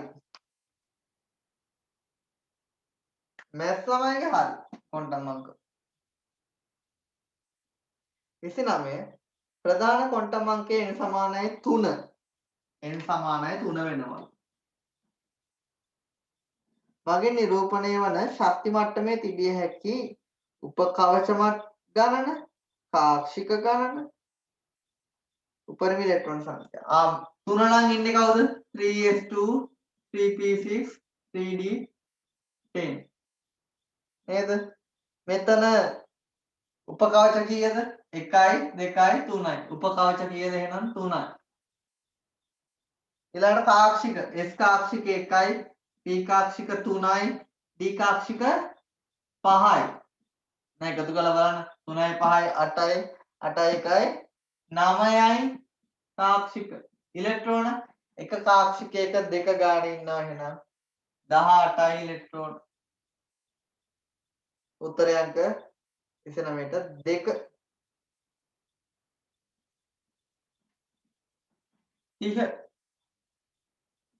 ප්‍රධාන ශක්ති මට්ටම් හා කාක්ෂිකවල ඉලෙක්ට්‍රෝන සැකසීම පිළිබඳව පහත් දැක්වෙන කුමන වගන්තිය අසත්‍ය වේද? ශක්ති මට්ටම් වල හා කාක්ෂිකවල ඉලෙක්ට්‍රෝන සැකසීම ගැන තමයි ප්‍රශ්නේ අහලා තියෙන්නේ. පළවෙනි එක එකම ශක්තිය හා කාක්ෂිකය ඇති විටදී ප්‍රථමයෙන්ම පිරෙන්නේ එක කාක්ෂිකයකට එක ඉලෙක්ට්‍රෝනය බැගින් ඉලෙක්ට්‍රෝන බැමු සමාන්තර වන විදියට. ඒක හරිය නේද? මුලින් උඩු අතර තියෙනවනේ පිරෙන්නේ. එහෙම වෙන්නේ ශක්තිය ආවම වෙන්න. එහෙනම් ඒ වගන්තිය හරි. මේක විද්‍යාත්මක නියමයක් නේද? මොන නියමයේද? පෞලිගේ බහිෂ්කාර නියමය, හොල්ස් නියමය ඔය හොදට පුළුවන් වෙන්න ඕන. දැන් මම මේ පේපර් එකේ නම් දීලා අහලා නැහැ එකම ප්‍රශ්නයක් ආවා. දෙක පරමාණු කිසිම ඉලෙක්ට්‍රෝන දෙකකට එකම ක්වොන්ටම් හතරම තිබිය නොහැකි. නේද? එකම ක්වොන්ටම් අංකය තියෙන්න බෑ. ඒකත් නියමයක තිබ්බා. ඒ නියම ටික බලා ගන්න හරියට. පෞලිගේ බහිෂ්කාර නියමය, හොල්ස් නියමය. 3 කාක්ෂිකවල ඉලෙක්ට්‍රෝන පිරෙන්නේ පරමාණුක ශක්තිය අවම ලෙස. ඔව්. ශක්තිය අවම වෙන්න තමයි පිරෙන්නේ. මුලින්ම පළවෙනි ශක්ති මට්ටමට පිරෙන්නේ පළවෙනි ශක්ති මට්ටමේ ශක්තිය අඩු හින්දා. ඈතට යපු ශක්තිය වැඩි වෙනවා. ශක්ති පරතරය අඩු වෙනවා. මුලින්ම පළවෙනි එකට පිරෙන්නේ ශක්තිය අවම වෙන්න තමයි. එහෙනම් ඒකත් හරි. ප්‍රධාන ක්වොන්ටම් අංකය n නම් උපරිම ඉලෙක්ට්‍රෝන ගණන 2n වර්ගලු. ඔව් ඒකත් හරි. මෙතන බලන්නකො. ශක්ති මට්ටම 3 නම් දෙක දෙවාරයක් 3 වර්ගය 18. මේවා සමීකරණ විදිහට උඩට දීලා තියෙන ඔක්කොම. නම් ඒකත් හරි. 5 ප්‍රධාන ශක්ති මට්ටම් පිළිවෙලින් සම්පූර්ණයෙන්ම පිරීම පරමාණුක ශක්තිය අවම කරයි.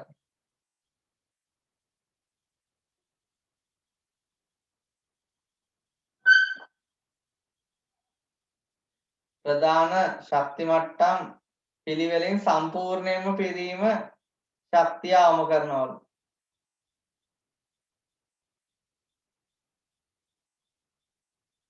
මොකද්ද මේ කතාව? ප්‍රධාන ශක්ති මට්ටම් පිළිවෙලින් පිරෙනවද? නෑනේ. 3p6 පිරීලා 3d පිරෙන්න කලින් 4s පිරෙනවා. ප්‍රධාන ශක්ති මට්ටම් වල ශක්තියක් නෑ. මේක කවුද මේ කතාව හොයාගත්තේ? ගොඩනැගීමේ මූලධර්මය. අවස්භාව මූලධර්මයේ අනුව යා කිව්වනේ ඉලෙක්ට්‍රෝන පිර රටාව නේද? ප්‍රධාන ශක්ති මට්ටම් පිළිවෙලින් පිරෙන්නේ නැහැ. එහෙනම් ඒක වැරදි. එහෙනම් උත්තරේ 30ට උත්තරේ අංක 5. නම් මුල් 30 කතා කරලා ඉවරයි. දැන් ABCD ප්‍රශ්න ටික තියෙන්නේ. එහෙනම් 31 වෙනි ප්‍රශ්නේ. පාසඳාම් කුමන ප්‍රකාශ අසත්‍ය වේද? පළවෙනි එක පරමාණු පිළිබඳව නාස්තික ආකෘතිය තොම්සන්ද කිව්වේ? නෑ. රදර්ෆර්ඩ්ගේ නාස්තික ආකෘතිය වැරදි.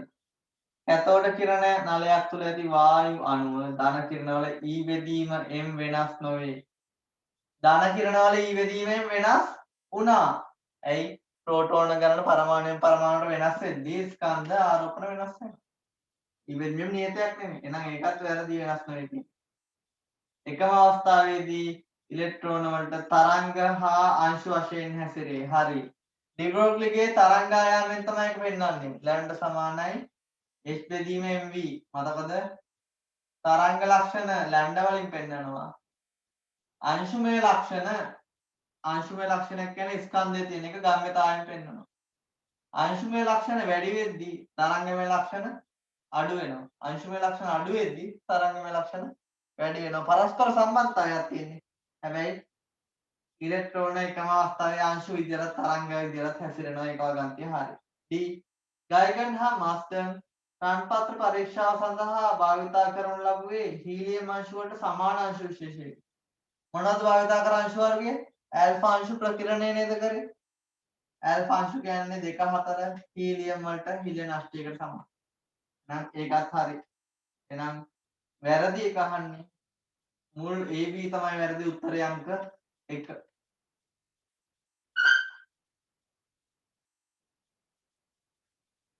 දෙක. පරමාණුක ව්‍යුහය හා සම්බන්ධ වන ධන කිරණ පරීක්ෂණය සම්බන්ධයෙන් පහසඳන් කවර ප්‍රකාශය අසත්‍ය වේ? ධන කිරණ සෑදෙන්නේ පරමාණු වල අණු වලින් ඉලෙක්ට්‍රෝන ඉවත් වීමෙන්දී. ඔව්. ඉලෙක්ට්‍රෝන ඉවත් වෙලා හැදෙන ධන අයන සමූහයට තමයි මේ ධන කිරණ කියන්නේ.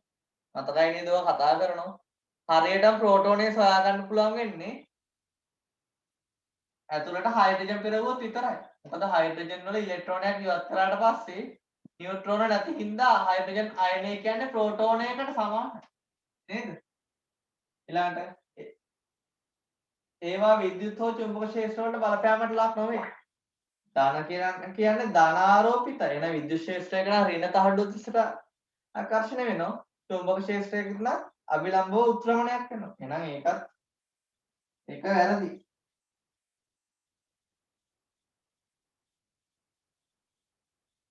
පළවෙනි එක ධන කිරණ සෑදෙන්නේ පරමාණු වලින් අණු වලින් ඉලෙක්ට්‍රෝන ඉවත් වීමෙන් ඒක හරි.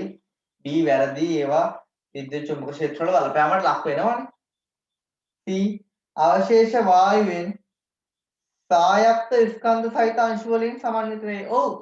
ඒ ඇතුළේ තියෙන වායුවෙන් ඉලෙක්ට්‍රෝන ඉවත් වුණාම හැදෙන අයන තමයි ධන කිරණ කියන්නේ. ඒක වායුවෙන් සායක්ත. වායුවෙන් වෙන් වෙලා ගමන් කරනවා. මොකද ඇනෝඩේ කැතෝඩයක් නේ තියෙන්නේ. මේගොල්ලෝ ඍණ කැතෝඩේ දෙසට ධන ගමන් කරනවා. ඒකත් කොට හරි. ධන කිරණ ඇනෝඩයෙන් ජනිත වේලු. සම්පූර්ණයෙන් වැරදි. ධන කිරණ ජනිත වෙන්නේ කොහෙන්ද? මේ ඇතුළේ තියෙන වායු වායනීකරණය වීමෙන් තමයි ධන කිරණ ජනිත වෙන්නේ. එහෙනම් ඒක අහන්නේ අසත්‍ය ඒවා. අසත්‍ය කියන්නේ BD. BD කියන්නේ උත්තරය අංක 5.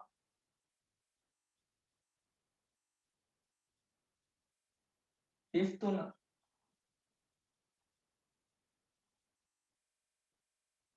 තරංගායාමයේ 350 නැනෝමීටර විද්‍යුත් චුම්බක විකිරණය මගින් සංඥාවක් නිකුත් විය. පහත කුමන වගන්තිය සත්‍ය වේද? මට කියන්නකෝ දෘශ්‍ය පරාසයේ තරංගායාම පරාසය.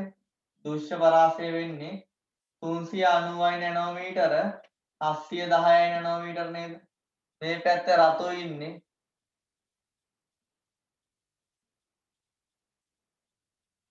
නිකන් 500 ගණන් කියන්නේ 530 කියන්නේ මේක මැද නේද? එහෙනම් එයා කොළ වගේ වෙන්න පුළුවන්. ඇත්තටම මෙහෙම තරංගායම් පරාසයක් දුන්නොත් උඟක් කලාවට නිවැරදි උත්තරේ තමයි දෙන්නේ. ඒ ලෙවල් එකේ නම්. මේකේ 530 දාලා වෙන කොළ වලට තමයි. මෙහෙම ලියලා බලුවම මැද ඉන්නේ 500 ගණක් වගේ නම් කොළ කියලාත් නිකන් තේරෙන්න ඕන ගන්න. පළවෙනි A ප්‍රකාශය හරි. B එහි ෆෝටෝන ශක්තිය 800 නැනෝමීටර් තරංගාමය සහිත ෆෝටෝනයක ශක්තියට වඩා වැඩියි. E සමානයි ශක්තිය නිරූපණය කරන්නේ h mu නේද? mu කියන්නේ සංඛ්‍යාතය. ඕනනම් f කියලා දාගත හැකිනේ. තව සමීකරණයක් තියෙනවා c සමානයි f ලැම්ඩා. f සමානයි c බෙදීම ලැම්ඩා එතකොට. එහෙනම් h සමානයි hc බෙදීම ලැම්ඩා. එහෙනම් තරංගායාමයේ වැඩි වෙද්දි මොකද වෙන්නේ? ශක්තිය අඩු වෙනවා. එහෙනම් ශක්තිය වැඩි කවුද? තරංගායාමයේ අඩු කෙනාගේ. එහෙනම් තරංගායාමයේ අඩු 530 නැනෝමීටර කෙනාගේ තමයි ශක්තිය වැඩි වෙන්නේ කියලා තියෙන එක හරි. ඒ දීලා තියෙන එකේ ෆෝටෝන ශක්තිය 700 නැනෝමීටර තරංගායාමයේ සහිත ෆෝටෝන ශක්තියට වඩා වැඩි කියලා තියෙන්නේ. වැඩි තමයි. දැන් B හරි. A හරි B හරි දැනට. එහි සංඛ්‍යාතය අදෝරක්ත විකිරණ වලට වඩා වැඩි. මේවා දෘශ්‍ය පරාසයෙන් ඉන්නේ. වර්ණ තියෙනවා කියන්නේ. පාරජම්බුල දෘශ්‍ය අදෝරක්ත. මේ පැත්තට නේද ශක්තිය වැඩි වෙන්නේ. එහෙනම් ශක්තිය වැඩි වෙනවා කියන්නේ සංඛ්‍යාතය වැඩි වෙනවා E සමානයි h mu අනුව. ප්ලාන්ක් නියතය E ශක්තිය සමානුපාතිකයි සංඛ්‍යාතයට. එහෙනම් මේකේ සංඛ්‍යාතය වැඩි තමයි. එහෙනම් C හරි. D එහි ෆෝටෝන මවුලයක ශක්තිය අහනවා. මුලින්ම ෆෝටෝන එකේ ශක්තිය බලමු. E සමානයි h mu දාන්න. h දන්නවා 6.636 වැඩි කියන 10 34යි. නේද?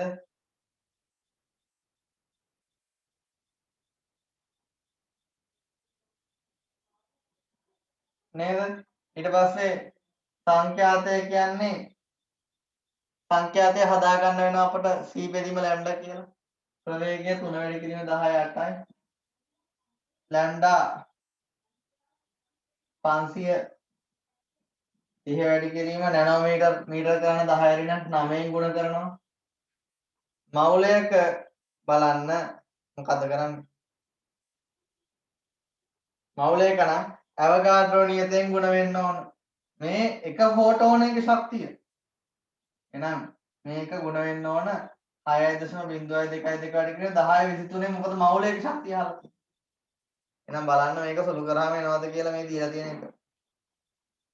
මේ අගයන් ටික දීලා තියෙනවනේ. මේක දීලා, මේක දීලා, මේක දීලා. තුනෙන් ගුණ කරපු එක දීලා නැහැ.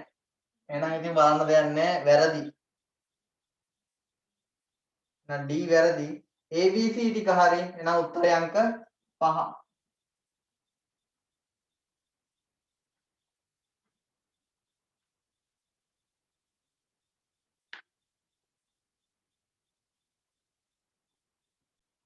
අපි යන් ඊළඟ එකට 34 දෙවැනි ආවර්තයේ සෝඩියම් සිට ක්ලෝරින් දක්වා මූල ද්‍රව්‍ය ගැන අහලා තියෙන්නේ.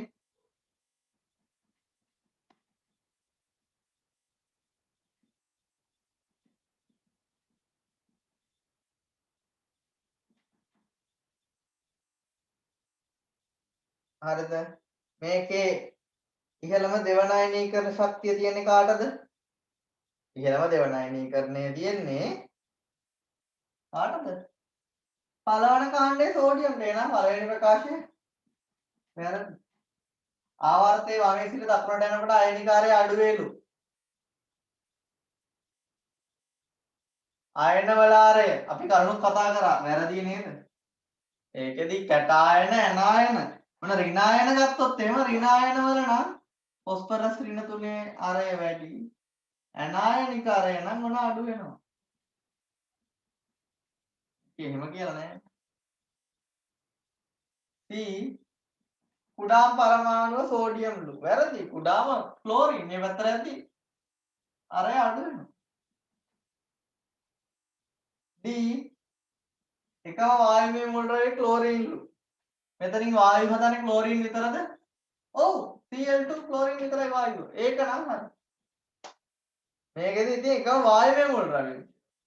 දැන් ෆොස්ෆරස් හදනවා ෆොස්පීන් වායුව හයිඩ්‍රජන් එක්ක.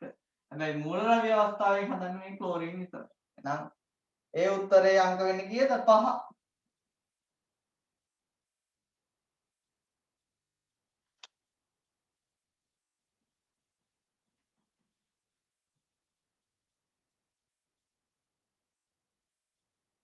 5. පරමාණු හා අයන සම්බන්ධයෙන් මින් කුමන ප්‍රකාශය අසත්‍ය වේද? පරමාණු හා අයන සම්බන්ධයෙන් වන මින් කුමන ප්‍රකාශය අසත්‍ය වේද? පළවෙනි එක කියලා තියෙනවා සෑම විටම පරමාණුකාරය එහි අයනිකාරයට වඩා කුඩා වේ. වැරදි නේද? ඒ කතාව හරි කැටායන නම් ධනායන වල නම් අයනිකාරය අඩු. නමුත් ඇනායන වල ඍණායන වල අයනිකාරය වැඩි වෙනවා. ඒක වැරදි. එකම ආවර්තයේ මූල ද්‍රව්‍ය වල ස්කන්ධය විශාල වීමේදී පරමාණුකාරය විශාල වේලු. පරමාණු ක්‍රමාංකය වැඩිදී හැමෝගෙම ප්‍රමාණය අරේ විශාල වුණාද නෑනේ. ආවර්තයක යද්දී අඩු වුණා. නම් කුඩා වුණා. ඒකත් වැරදි. සෑම පරමාණුකම හා අයනයකම ප්‍රෝටෝන අන්තර්ගත වේ. ඒක සෑම පරමාණුවකම ප්‍රෝටෝන තියෙනවද? අපිට හිතන්න වෙන්නේ මේ ප්‍රෝටෝනියම් ගැනනේ. එයානේ කුඩාම එක්කෙනා. එයාගේ අයනය ගත්තොත් එයාට ඉලෙක්ට්‍රෝන නැහැ. හැබැයි ප්‍රෝටෝන ඉන්නවා. එහෙනම් ඕනම කෙනෙක්ට ප්‍රෝටෝන තියනවා කියන එක හරි නේද? මෙතන තිබ්බනම් ඉලෙක්ට්‍රෝන කියලා සෑම පරමාණුකම ආයනයකම ඉලෙක්ට්‍රෝන අන්තර්ගත වෙයි කියන එක වැරදි. මොකද හයිඩ්‍රජන් අයනේ ඉලෙක්ට්‍රෝන නැහැ. නමුත් ප්‍රෝටෝන හැම කෙනෙක්ගෙම ඉන්නවා. මොකද ප්‍රෝටෝන ගණන මත තමයි අපි ආවර්තාවකයේ ස්ථානය තීරණය කරලා තියෙන්නේ. පළවෙනි ස්ථානයේ අංක 1 ඉන්න පරමාණු ක්‍රමාංක 1 වන හයිඩ්‍රජන්ගේ ප්‍රෝටෝන 1යි. එතන ඉන්න පටන් ගන්න. හා. ඊළඟට සියලුම ඇනායන වල ඉලෙක්ට්‍රෝන වින්‍යාසය උච්ච වායු වින්‍යාසයට සමාන වෙයි. ඇනායන හදන ඒවා ඔක්කොම ටික ඇනායන හදන්නේ නිෂ්ක්‍රීය වායු වින්‍යාසය ගන්න නේද? නිෂ්ක්‍රීය වායු වින්‍යාසයට සමාන ඉලෙක්ට්‍රෝන ගණනක් ගන්න තමයි ගන්න. එහෙනම් මේ ප්‍රකාශය හරි. හැම එකක්ම එහෙම තමයි. හයිඩ්‍රජන් ගත්තොත් හයිඩ්‍රජන් ඍණ හදනවා හයිඩ්‍රයිඩ්. මෙයා හීලියම්ගේ නිෂ්ක්‍රීය වායු වින්‍යාසයට සමාන වෙන්න තමයි හැම ඉලෙක්ට්‍රෝන ගන්න. හා උත්තරේ CD උත්තරේ අංක 3 35ට.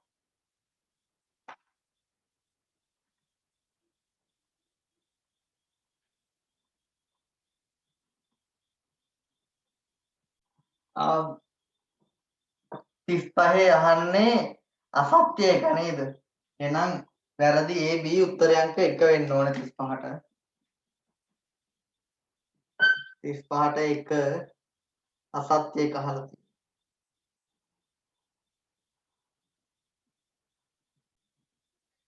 ඊළඟට 36 විද්‍යුත් ඍණතාවය සම්බන්ධයෙන් අහන්නේ 36 පළවෙනි එක කියනවා සාසංජය බන්ධනයකින් බැඳුණු පරමාණුවක් තම ඉලෙක්ට්‍රෝන කෙරෙහි දක්වන සාපේක්ෂ ආකර්ෂණයෙන් ඔව් මොකද්ද විද්‍යුත් ඍණතාවය කියන්නේ බන්ධනයක ඇති පරමාණුවක් විසින් තම බන්ධන ඉලෙක්ට්‍රෝන පරමාණුවක් දිසට ඇද ගැනීමේ හැකියාව තමයි අපි විද්‍යුත් ඍණතාවය කියන්නේ මේ ඒකම තමයි මෙතන කියලා තියෙන්නේ සාසංජ බන්ධනයකින් කියන්නේ බන්ධනයක තියෙන පරමාණුවක් ඉලෙක්ට්‍රෝන ඇද ගැනීමේ හැකියාව.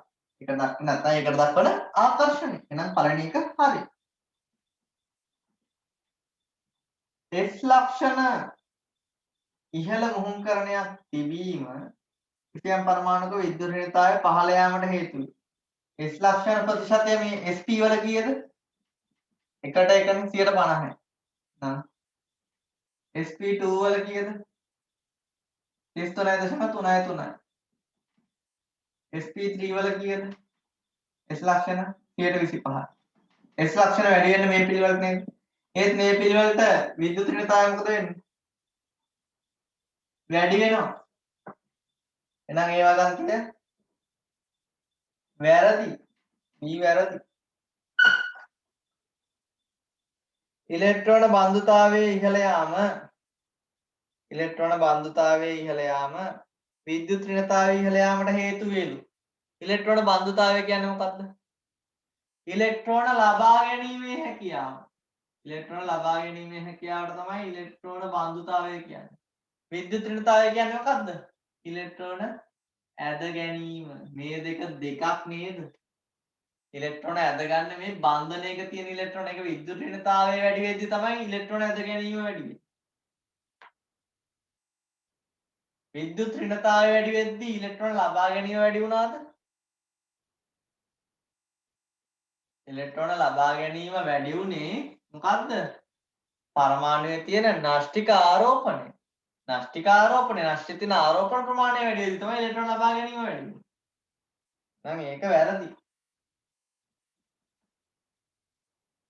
D කිසියම් පරමාණුවක් මත පවතින විධිමත් ආරෝපණයේ ධනාගයේ ඉහළ යාම විද්‍යුත් ඍණතාවය ඉහළ යාමට හේතු වෙයි. ඔව්.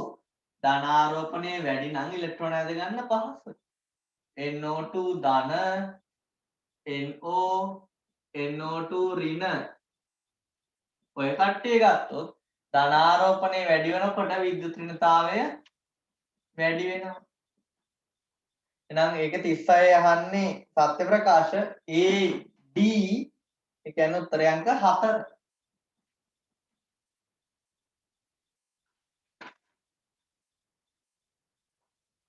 37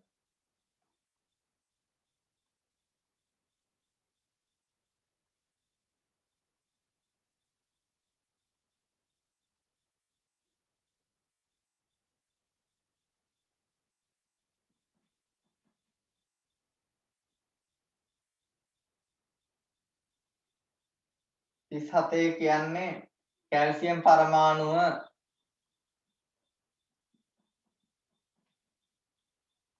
පරමාණු ක්‍රමාංකයේ 20ලු වැනේඩියම් 13 එයාගේ පරමාණු ක්‍රමාංකයේ 23ලු මේ දෙක අහන්නේ මේ දෙකේම අවසාන ශක්ති මට්ටමේ ඉලෙක්ට්‍රෝන දෙක බැගින් තියෙනවා කැල්සියම් වල අවසානයේදී තියෙන්නේ කොහොමද 20 ලියන්න බලන්න 1s2 2s2 2p6 3s2 3p6 4s2 නේද අකට එන්නේ වැනේඩියම් වල 4s2 3d කීයද 3d3 තමයි වැනේඩියම් දැන් වැනේඩියම් ධන තුනේ කොහොමද ඉන්නේ වැනේඩියම් ධන තුනේ ඉන්නේ 4s දෙක ඉවත් කරලා d වලින් එකක් ඉවත් කරලා නේද දැන් මෙතන මේ දෙක ඉවත් කරලා ධන දෙක ඊට පස්සේ d වලින් ඉවත් කරනවා 3d1 ඉන්නේ අකට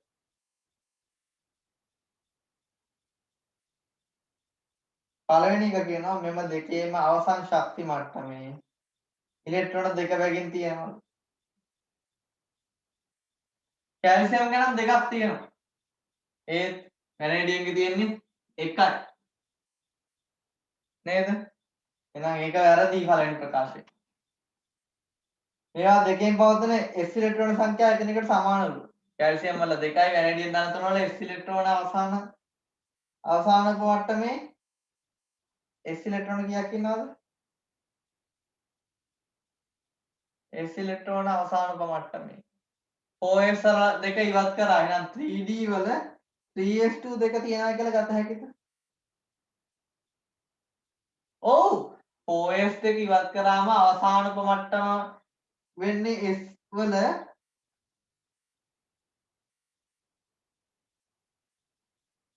මේවා දෙකේම අවසාන මට්ටමේ ඉලෙක්ට්‍රෝන දෙක බැගින් පවතී. ඔව්නේ 3d2 නේද? 4s2 3d3 නේ. ධන 3 හදද්දි මෙතන 4s දෙක ඉවත් කරා 3d වලින් ඉවත් කරා. එතකොට 3d දෙකක්. 3d දෙක ඉන්නේ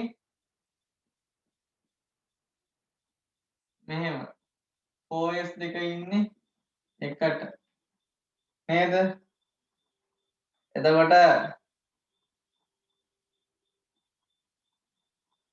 පළවෙනි ප්‍රකාශය කිව්වේ මොකක්ද?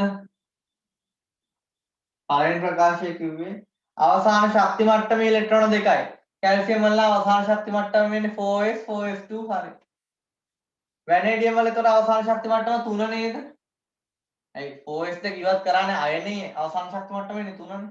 එහෙනම් එතන 3s2 3p6 3d2 නේද ඉන්නේ? නෑ ඒක වැරදිනේ. මම මුලින් මෙතන 3d1 කියලා ගත්තේ ඒකයි 3d2 වෙන්න ඕන. 3d3 නේ. එතකොට එතන කීයද ඉන්නේ? ඉලෙක්ට්‍රෝන 10ක් ඉන්නවා. එහෙනම් පළවෙනි ප්‍රකාශය වැරදි. මේවා දෙකෙන් පවතින s ඉලෙක්ට්‍රෝන සංඛ්‍යාව එකිනෙකට සමානලු. මට කියන්න කැල්සියම් වල s ඉලෙක්ට්‍රෝන කොච්චරක් ඉන්නවද? 1s2 2s2 3s2 4s2. Calcium වල ඔක්කොම s ඉලෙක්ට්‍රෝන 8යි.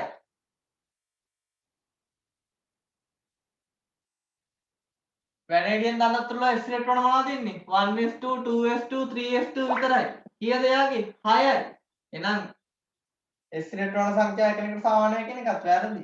a b දෙකම වැරදි. මේවා දෙකේම අවසාන උපශක්ති මට්ටමේ ඉලෙක්ට්‍රෝන දෙකක් පවතිනු. කැල්සියම්ගේ අවසාන උපමට්ටම කවුද? 4s දෙක ඉලෙක්ට්‍රෝන දෙකයි. වැනේඩියම් ධන තුනේ අවසාන උපමට්ටම කවුද? 3d දෙක. ඒකෙත් දෙකක් ඉන්නේ නේ ප්‍රකාශය. හරි.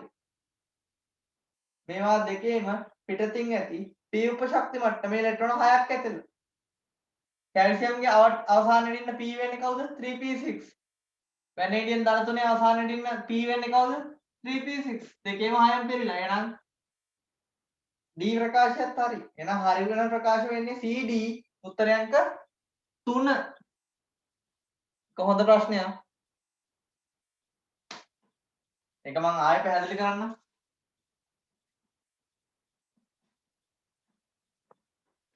කැල්සියම් වල ඉලෙක්ට්‍රෝන වින්‍යාසය එන්නේ 3p6 4s2 නේ. වැනේඩියම් ධන තුනේ වෙන්නේ. වැනේඩියම් ගත්තොත් ඉන්නේ කොහොමද? 4s2 3d3 20 මෙතනට 23 මෙතන. වැනේඩියම් ධන 3 හදද්දි මුලින්ම ඉවත් කරන්නේ පිටින්ම ඉන්නේ S2. ඊට පස්සේ D වලින් එකක්. එහෙනම් 3D2 තමයි මෙයා. පළවෙනි එක කිව්වේ අවසාන ශක්ති මට්ටමේ ඉලෙක්ට්‍රෝන ගණන. අවසාන ශක්ති මට්ටමේ මෙයාගේ 2යි. මෙයාගේ අවසාන ශක්ති මට්ටමේ තුන්වෙනි ශක්ති මට්ටම. එහෙනම් 3s2 3p6 3d2 අයිති වෙනවා. එහෙනම් ඒක වැරදි. S ඉලෙක්ට්‍රෝන සංඛ්‍යා සමානලු. කැල්සියම්ගේ S ඉලෙක්ට්‍රෝන ඉන්නවා 1s2 2s2 3s2 4s2. මෙයාගේ 4s2 දෙකක් නැහැ. එහෙනම් මෙයාගේ 6යි මෙයාගේ 8යි. ඒකත් වැරදි. මේවා දෙකේම අවසාන ශක්ති මට්ටමේ ඉලෙක්ට්‍රෝන දෙකයි. S දෙකයි මෙයාගේ D දෙකයි. හරි. මේවා දෙකේම P ශක්ති මට්ටමේ ඉලෙක්ට්‍රෝන 6ලු. මෙයාගේ P 6යි මෙයාගේ අවසානයේ P වෙන්නේ 3p6. ඔක්කොම පෙරලා. එහෙනම් මේක හරි. දැන් එතන හරි ප්‍රකාශ වෙන්නේ C D උත්තරය අංක 3.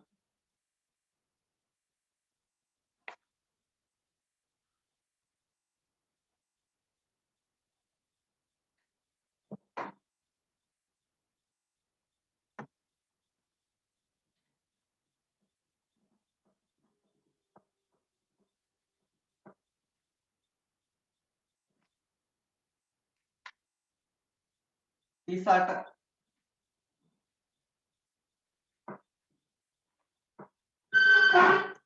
ගත්තොත් එහෙම සාසංජ බන්ධන සම්බන්ධයෙන් කුමන ප්‍රකාශය අසත්‍ය වේද? පරමාණු සාසංජ බන්ධනයක විද්‍යුත් ඍණතාව වෙනස 1.4 වඩා වැඩිලු. වැරදි නේද? විද්‍යුත් ඍණතාව වෙනස වැඩි වෙනවා කියන්නේ ආයනික ලක්ෂණ වැඩි වෙනවා. පරමාණු දෙකක් අතර ඉලෙක්ට්‍රෝන හවුලේ තබා ගන්න ලෝ ඉලෙක්ට්‍රෝන හවුලේ තබා ගන්න තමයි සාසංජ බන්ධන හදන්නේ. සෑම විටම ද්‍රවීයලු. සම පරමාණුක සාසංජ බන්ධන වල ද්‍රවීයද නිර්ද්‍රවීයද? කාබන් ඩයොක්සයිඩ් ගත්ත පරමාණු වෙනස් වෙලත් නිර්ද්‍රවීය. මේකත් වැරදි. මේවා සෑම විටම මේ සෑම විටම කියන වචනෙන් තමයි මේ දෙකම වරදින්නේ. ද්‍රවීයවත් ඉන්නවා නිර්ද්‍රවීයවත් ඉන්නවා. එහෙනම් උත්තරය අංක 5. 39. මධ්‍ය පරමාණු වල අෂ්ටකය මධ්‍ය පරමාණු වල 8 පිරණයලු. සල්ෆර් වල 8ක් ඉන්නවද? 8ට වඩා ඉන්නවා. 2 4 6 8 10 12. එහෙනම් සල්ෆේට වැරදි. ඊළාට NO2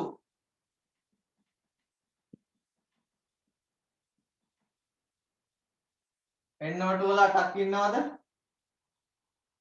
NO2 වල 8ක් ඉන්නවද? 1 2 3 4. NO2 කියන්නේ තනි ඉලෙක්ට්‍රෝනයක් ඉන්න කෙනෙක්. 8ක් නෑ යාගේ. එහෙනම් ඒකත් වැරදි. PH3 වසර පස්වෙනි කාණ්ඩේ අන්න 8ක් ඉන්නවා. 2 4 6 8. NH4Cl NH4 ප්ලස් ගත්තොත් නයිට්‍රජන් ධන හයිඩ්‍රජන් පරමාණු 4යි. අන්න බන්ධන 4යි ඉලෙක්ට්‍රෝන 8යි. කතාව හරි. එහෙනම් උත්තරය මොකක්ද? CD උත්තරය අංක 3.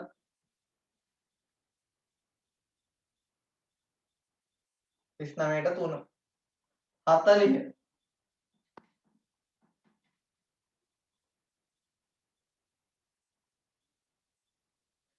ද්‍රවීකරණ බලය හා ද්‍රවණශීලීතාවය සම්බන්ධයෙන් පහ සඳහන් කුමන ප්‍රකාශ සත්‍ය වේද? ද්‍රවීකරණ බලය නැත්නම් ද්‍රවණශීලීතාවය කියන්නේ මොකද්ද? කැටායනය විසින් ඇනායනීය ඉලෙක්ට්‍රෝන වලාව අස්ථාය කිරීමට ඇති හැකියාව තමයි ද්‍රවණශීලීතාවය කියන්නේ. එහෙනම් ඒක හරි. ඍණාගේ ඉලෙක්ට්‍රෝන වලාව විකෘත කිරීමට ධනායනයට ඇති හැකියාව. එහෙනම් ඒ ප්‍රකාශය හරි. ඉලෙක්ට්‍රෝන වලාව විකෘත කර ගැනීම සඳහා ඍණායනයට ඇති හැකියාවලු. මෙතන අපි අර්ථ දක්වලා තියෙන්නේ කැටායනයට ඇති හැකියාව විතරයි. එහෙනම් ඒක වැරදි. මට කියන්නකෝ මේ විදිහට ඇද ගැනීමට කියන්නේ මොකද්ද? ද්‍රවණශීලීතාවය. ද්‍රවණශීලීතාවය වැඩි වෙන්නේ මොනවා වුණොත්ද? කැටායනයේ ආරෝපණය කැටායන ආරෝපණ ගත්තොත් වැඩි වුණොත් ඇද ගන්න පහසු. ඒ වගේම ඇනායනයේ ආරෝපණයත් වැඩි වෙද්දී මෙයාට ඇදෙනවා වැඩි. කැටායනයේ ආරය ගත්තොත් කැටායනයේ පොඩි වෙන්න තමයි හොඳට අදින්න පුළුවන් වෙන්නේ. ඒ නෂ්ටිය නැද ගන්න. කැටායනයේ කුඩා වෙද්දී නෂ්ටියට තියෙන දුර අඩු වෙනවා. එහෙනම් කැටායනයේ ආරය ගත්තොත් අඩු වුණොත් තමයි ද්‍රවණශීලීතාවය වැඩි වෙන්නේ. ඇනායනීයරය ගත්තොත් ඇනායනාරය වැඩි වෙන්න තමයි මෙයාගේ නෂ්ටියට තියෙන දුර වැඩි ඉලෙක්ට්‍රෝන වලාවලට. එතකොට නෂ්ටියට ඉලෙක්ට්‍රෝන වලාව ආකර්ෂණය කරගෙන තියාගෙන ඉන්න අමාරුයි. එහෙනම් ඇනායනාරය ගත්තොත් එහෙම ඇනායනාරය වැඩි වෙද්දි තමයි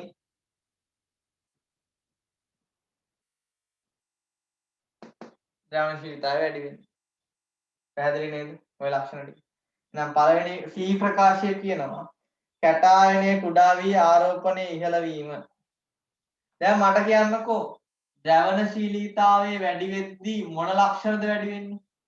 ද්‍රවණශීලීතාවය වැඩි වෙද්දී සහසන්නිජ ලක්ෂණ තමයි වැඩි වෙන්නේ. හොඳ මේ විදිහට ඉලෙක්ට්‍රෝන වල අස්ථායි වෙලා තියෙන සහසංජ බන්ධන. අයනික බන්ධන කියන්නේ මොනවද? අයන විදියට ඉන්නවනම් ස්ථායි ගෝල විදියට ඉන්න. එහෙනම් ද්‍රවණශීලීතාවය වැඩි වෙද්දී මොන ලක්ෂණද වැඩි වෙන්නේ? සහසංජ ලක්ෂණ වැඩි වෙනවා. අයනික ලක්ෂණ ගත්තොත් අයනික ලක්ෂණ අඩු වෙනවා.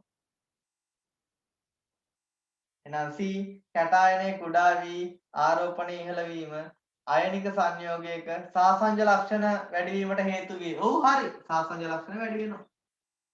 ද්‍රවණශීලීතාවය වැඩි වෙන ලක්ෂණ මෙතන කියලා තියෙනවා. ඍණායනයේ කුඩා වී ආරෝපණය පහළ වීම ආරෝපණය අඩු වීම අයනික ලක්ෂණ ඉහළ යාමට හේතු වෙනවා. අයනික ලක්ෂණ වල එහෙනම් මේක ප්‍රතිවිරුද්ධ පැත්ත හිතන්න. මම මේ කතාවෙන් ගන්න කිව්වේ ද්‍රවණශීලීතාවෙන් ගන්න කිව්වේ මොන ලක්ෂණද? සහසංජ ලක්ෂණ.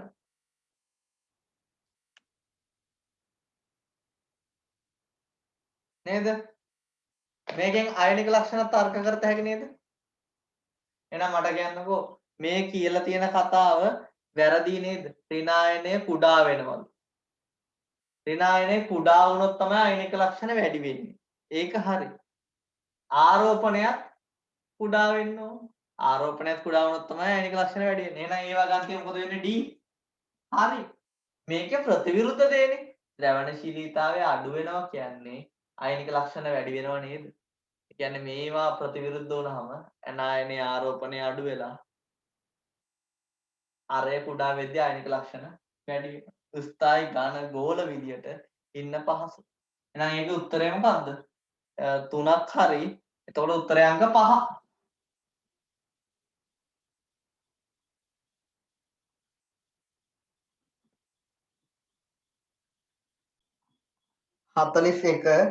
खनिज ඔක්සෝ අම්ලයක පවතින හයිඩ්‍රජන් පරමාණු සංඛ්‍යාවෙහි භාෂ්මිකතාවයට සමානලු. හයිඩ්‍රජන් පරමාණු ගාන භාෂ්මිකතාවයට සමාන වෙනවද? නැහැ. භාෂ්මිකතාවය කියන්නේ H+ ලෙස නිදහස් කළ හැකි හයිඩ්‍රජන් ගාන. එහෙනම් H+ විදියට හයිඩ්‍රජන් නිදහස් කරන්න නම් ඒ හයිඩ්‍රජන් අනිවාර්යයෙන්ම විද්‍යුත් ඍණ කෙනෙක්ට බැඳලා ඉන්න ඕන. විද්‍යුත් ඍණ ඔක්සිජන්ට බැඳලා හිටියොත් තමයි එයා ඇදලා මෙයා හයිඩ්‍රජන් ධන නිදහස් කරන්න පුළුවන් වෙන්නේ. නමුත් අපි දන්න ෆොස්ෆරස්ගේ ඔක්සෝ අම්ල ඉන්නවා දන්නම උදාහරණය හයිඩ්‍රජන් බැඳලා තියෙනවා H3PO3 ගත්තොත් හයිඩ්‍රජන් 3යි. නමුත් ඔක්සිජන්ට බැඳුණු හයිඩ්‍රජන් ගාන කීයද? 2යි. එහෙනම් භාෂ්මිකතාවය කීයද? 2යි. එහෙනම් මේ ප්‍රකාශය වැරදි. හයිඩ්‍රජන් ගණන භාෂ්මිකතාවයට සමාන වෙන්නේ නැහැ. එහෙම සම්බන්ධතාවයක් නැහැ. H3PO2 යනු ත්‍රිභාෂ්මික අම්ලයකි. H3PO2 H3PO2 අඳුන් බලන්න අපි. H3 එකෝ කෙනෙක් ඉන්නවා PO2 මේව නේද H3PO2 වෙන්නේ.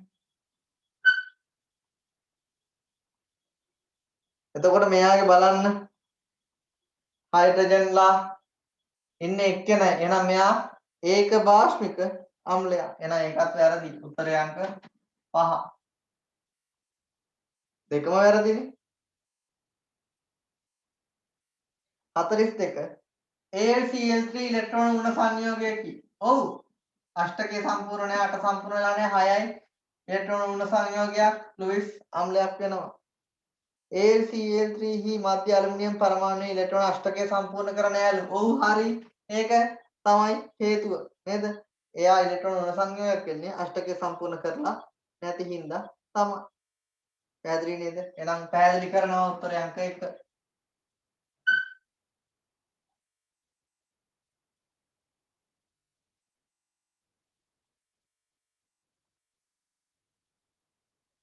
හතලිස් එකටයි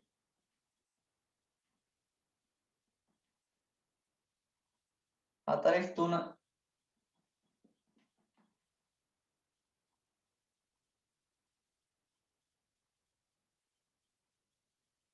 43 ධන කිරණ හේවත් නාල කිරණ විද්‍යුත් හෝ චුම්බක ක්ෂේත්‍රයේදී අපගමනය වන්නේ නැත. වැරදි. ධන කිරණ කියන්නේ ධන ආරෝපිතයි. එහෙනම් එයා ඍණ තහඩුව දිශට තමයි ආරෝපණය වෙන්නේ. විද්‍යුත් ක්ෂේත්‍රය. චුම්බක ක්ෂේත්‍රයක් ගත්තොත් අභිලම්බව උත්ක්‍රමණය වෙනවා. ඇයි ආරෝපණයක් තියෙනවනේ. 43 එන වැරදි. දෙවෙනි එක ධන කිරණ විද්‍යුත් චුම්බක වර්ණාවලියේම කොටසක. විද්‍යුත් චුම්බක වර්ණාවලිය ධන කිරණ කියලා තිබ්බද? ගැමා කිරණ, එක්ස් කිරණ, පාරජම්බුල, අදෝරක්ත. ඕනේ. නම් වැරදි උත්තරය අංක කීයද? 5. 44. වැන්ඩවාල් සරයෙහි සහසංජරයට වඩා කුඩා ආරය. සාසංජ කියන්නේ සාසංජ බන්ධනයෙන් බැඳලා තියෙන එක තමයි කුඩා වෙන්නේ. වැන්ඩවාල් කියන්නේ එකිනෙක ආසන්නයේ තියෙන වැන්ඩවාල් ආකර්ෂණ බලමකින් තියෙනකොට නෂ්ටිය දුර වෙන්නේ මේ පරමාණුකාරය වෙන්නේ නෂ්ටි දෙක අතර දුරින් අඩ. මේ දුක ආර්ණා මේ දිග ඉෂ් කියන්නකො ඒ දිගෙන් භාගයක් තමයි වැන්ඩවාල් ආරය ගන්න. සාසංජරය ගන්න මේ දෙන්නගේ අතරින්. එතකොට මෙතන අඩුයි සාසංජරය. එහෙනම් ඒ කියලා තියෙන ප්‍රකාශය වැරදි. වැන්ඩවාල් සරය විශාලයි. ඊළඟ එක මූල ද්‍රවයක සාසංජාරයට අරය සෑම විටම එහි අයනිකාරයට වඩා විශාලකයකි.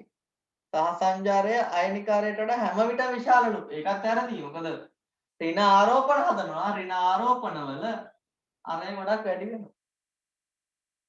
එහෙනම් ඒකෙත් උත්තරය අංක වෙන්නේ 5.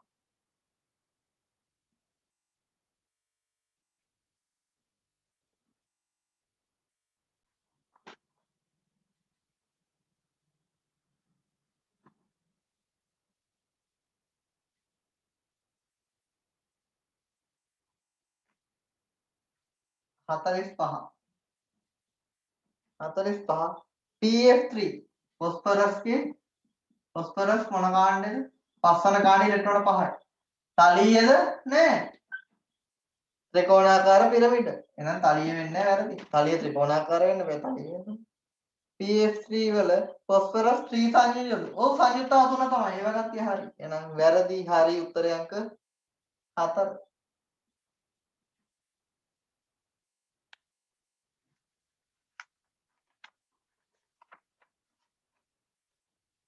46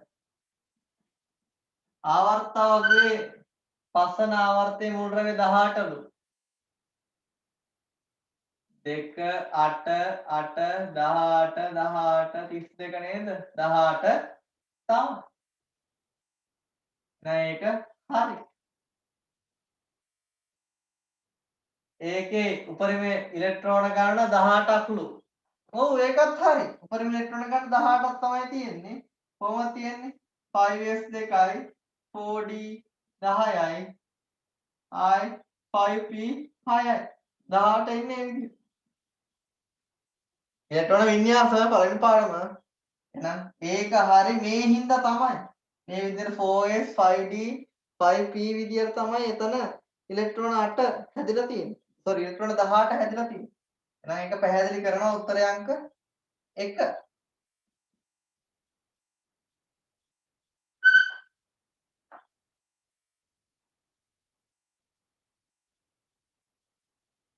හතලිස් හත චුම්බක ක්ෂේත්‍රයකදී ගැමා කිරණ වලට වඩා වැඩි කෝණයකින් බීටා කිරණ අපගමනය වේ. අපගමනය ගන්න මොකකින්ද? E බෙදීමේ අනුපාතය මගින්. එහෙනම් අපගමනය අඩු වෙන්නේ කාගේද? අපගමනය කියන්නේ E බෙදීමෙන් නම් අපගම මේක වැඩි වෙන්නේ මොන වුණොත්ද බර අඩු කෙනාගේ. එහෙනම් බර අඩු කවුද? ඇල්ෆාද බීටාද? ඇල්ෆා 2 4 බීටා තමයි බර අඩු. එහෙනම් අපගමනේ වැඩි කාගේද? බීටාවද? ගලක් ගැහුවොත් ගල බර එක අපගමනේ වෙන්නේ නැහැනේ කෙලින් යනවනේ. පැහැල්ලු එක තමයි ගොඩක් අපගමනේ වෙන්නේ. එහෙම හිතන්නකෝ. එහෙනම් ඔතන කියලා තියෙන ප්‍රකාශය හරි. බීටා වල අපගමනේ වැඩි කියලා තියෙනවා. ඊළඟ එක m බෙදීම e අනුපාතය ඉහළම වන්නේ ඇල්ෆා වලට වඩා බීටා කෙරෙනවා වගේ. m බෙදීම e ගත්තොත් ස්කන්ධය වැඩි m බෙදීම e විශාලම වෙන්නේ ඇල්ෆා වල. අනිත් එක m බෙදීම e අනුව නෙමෙයි e බෙදීමෙන් අනුව තමයි උත්ක්‍රමණය අපි කතා කරන්නේ. අපගමනය වෙයි. නම් ඒක වැරදි. m බෙදීම e වැඩි නම් ඇල්ෆා වල m බෙදීම e වැඩි වෙන්නේ ඇල්ෆා වල. ස්කන්ධය වැඩි ඇල්ෆා වල නෙමෙයි. කියන්නේ බීටා වල කියලා නෙමෙයි. ඒක වැරදි එහෙනම්. හරි වැරදි උත්තරය අංක 3.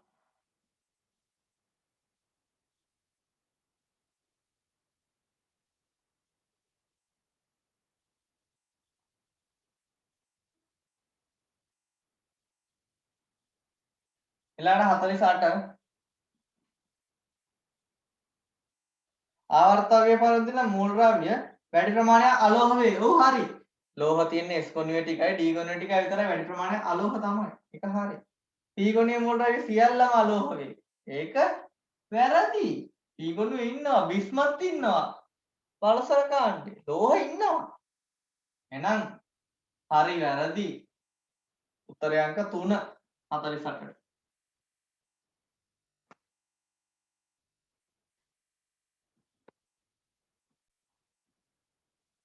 49 හයිඩ්‍රජන් වල ඉලෙක්ට්‍රෝනයේ ගෝලාකාර ප්‍රදේශයක ව්‍යාප්තව තියෙනවා. ඔව්. හයිඩ්‍රජන් වල තියෙන්නේ 1s1 S තාක්ෂිකයේ හැඩය ගෝලාකාර. ඒතර ඉලෙක්ට්‍රෝන වැඩිපුර ව්‍යාප්තව පවතින්නේ ගෝලාකාර ප්‍රදේශයක තමයි. බෝර් වාදය අනුව හයිඩ්‍රජන් පරමාණුවේ ඉලෙක්ට්‍රෝනයේ වෘත්තාකාර පතයක ගමන් ගනියලු. වැරදි. බෝර් කිව්වේ මොකද්ද? ග්‍රහාකෘතිය ඉදිරිපත් කරේ සූර්යයා වටා අනෙකුත් ග්‍රහ ලෝක පරිභ්‍රමණය වෙනවා වගේ නාස්තිය වටා ඉලෙක්ට්‍රෝන ගමන් ගන්නවා කියලානේ. ඒක වෘත්තාකාර පතයක් වෙන්නේ නැහැ ඒක. එහෙනම් හරි වැරදි උත්තරය අංක 3.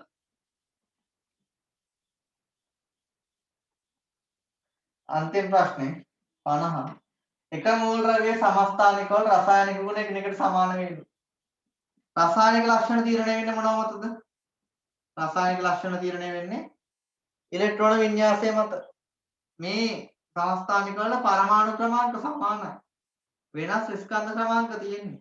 එහෙනම් ඉලෙක්ට්‍රෝන ගණන කියන්නේ පරමාණු ක්‍රමාංකයට සමාන ගණන. එහෙනම් සමස්ථානික වල ඉලෙක්ට්‍රෝන ගණන සමානයි. ඒ කියන්නේ ඉලෙක්ට්‍රෝන වින්‍යාස සමානයි. ඒ කියන්නේ ඉලෙක්ට්‍රෝන ගණන සමාන හින්දා තමයි මේ සමස්ථානික වල රසායනික ලක්ෂණ සමාන වුනේ. එහෙනම් පළවෙනි ගණන්තිය හරි.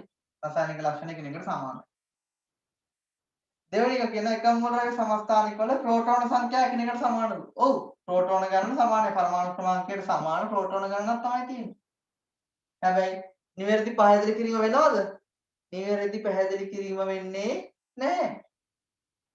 ඔතන ප්‍රෝටෝන ගණනට සමානයි ඉන්නේ ඉලෙක්ට්‍රෝන ගණන. ඉලෙක්ට්‍රෝන වින්‍යාස සමාන හින්දා තමයි ඉලෙක්ට්‍රෝන ගණන සමාන හින්දා තමයි මේ දේ වෙන්නේ. එහෙනම් පැහැදිලි කිරීම වෙන්නේ නැහැ උත්තරය අංක 2.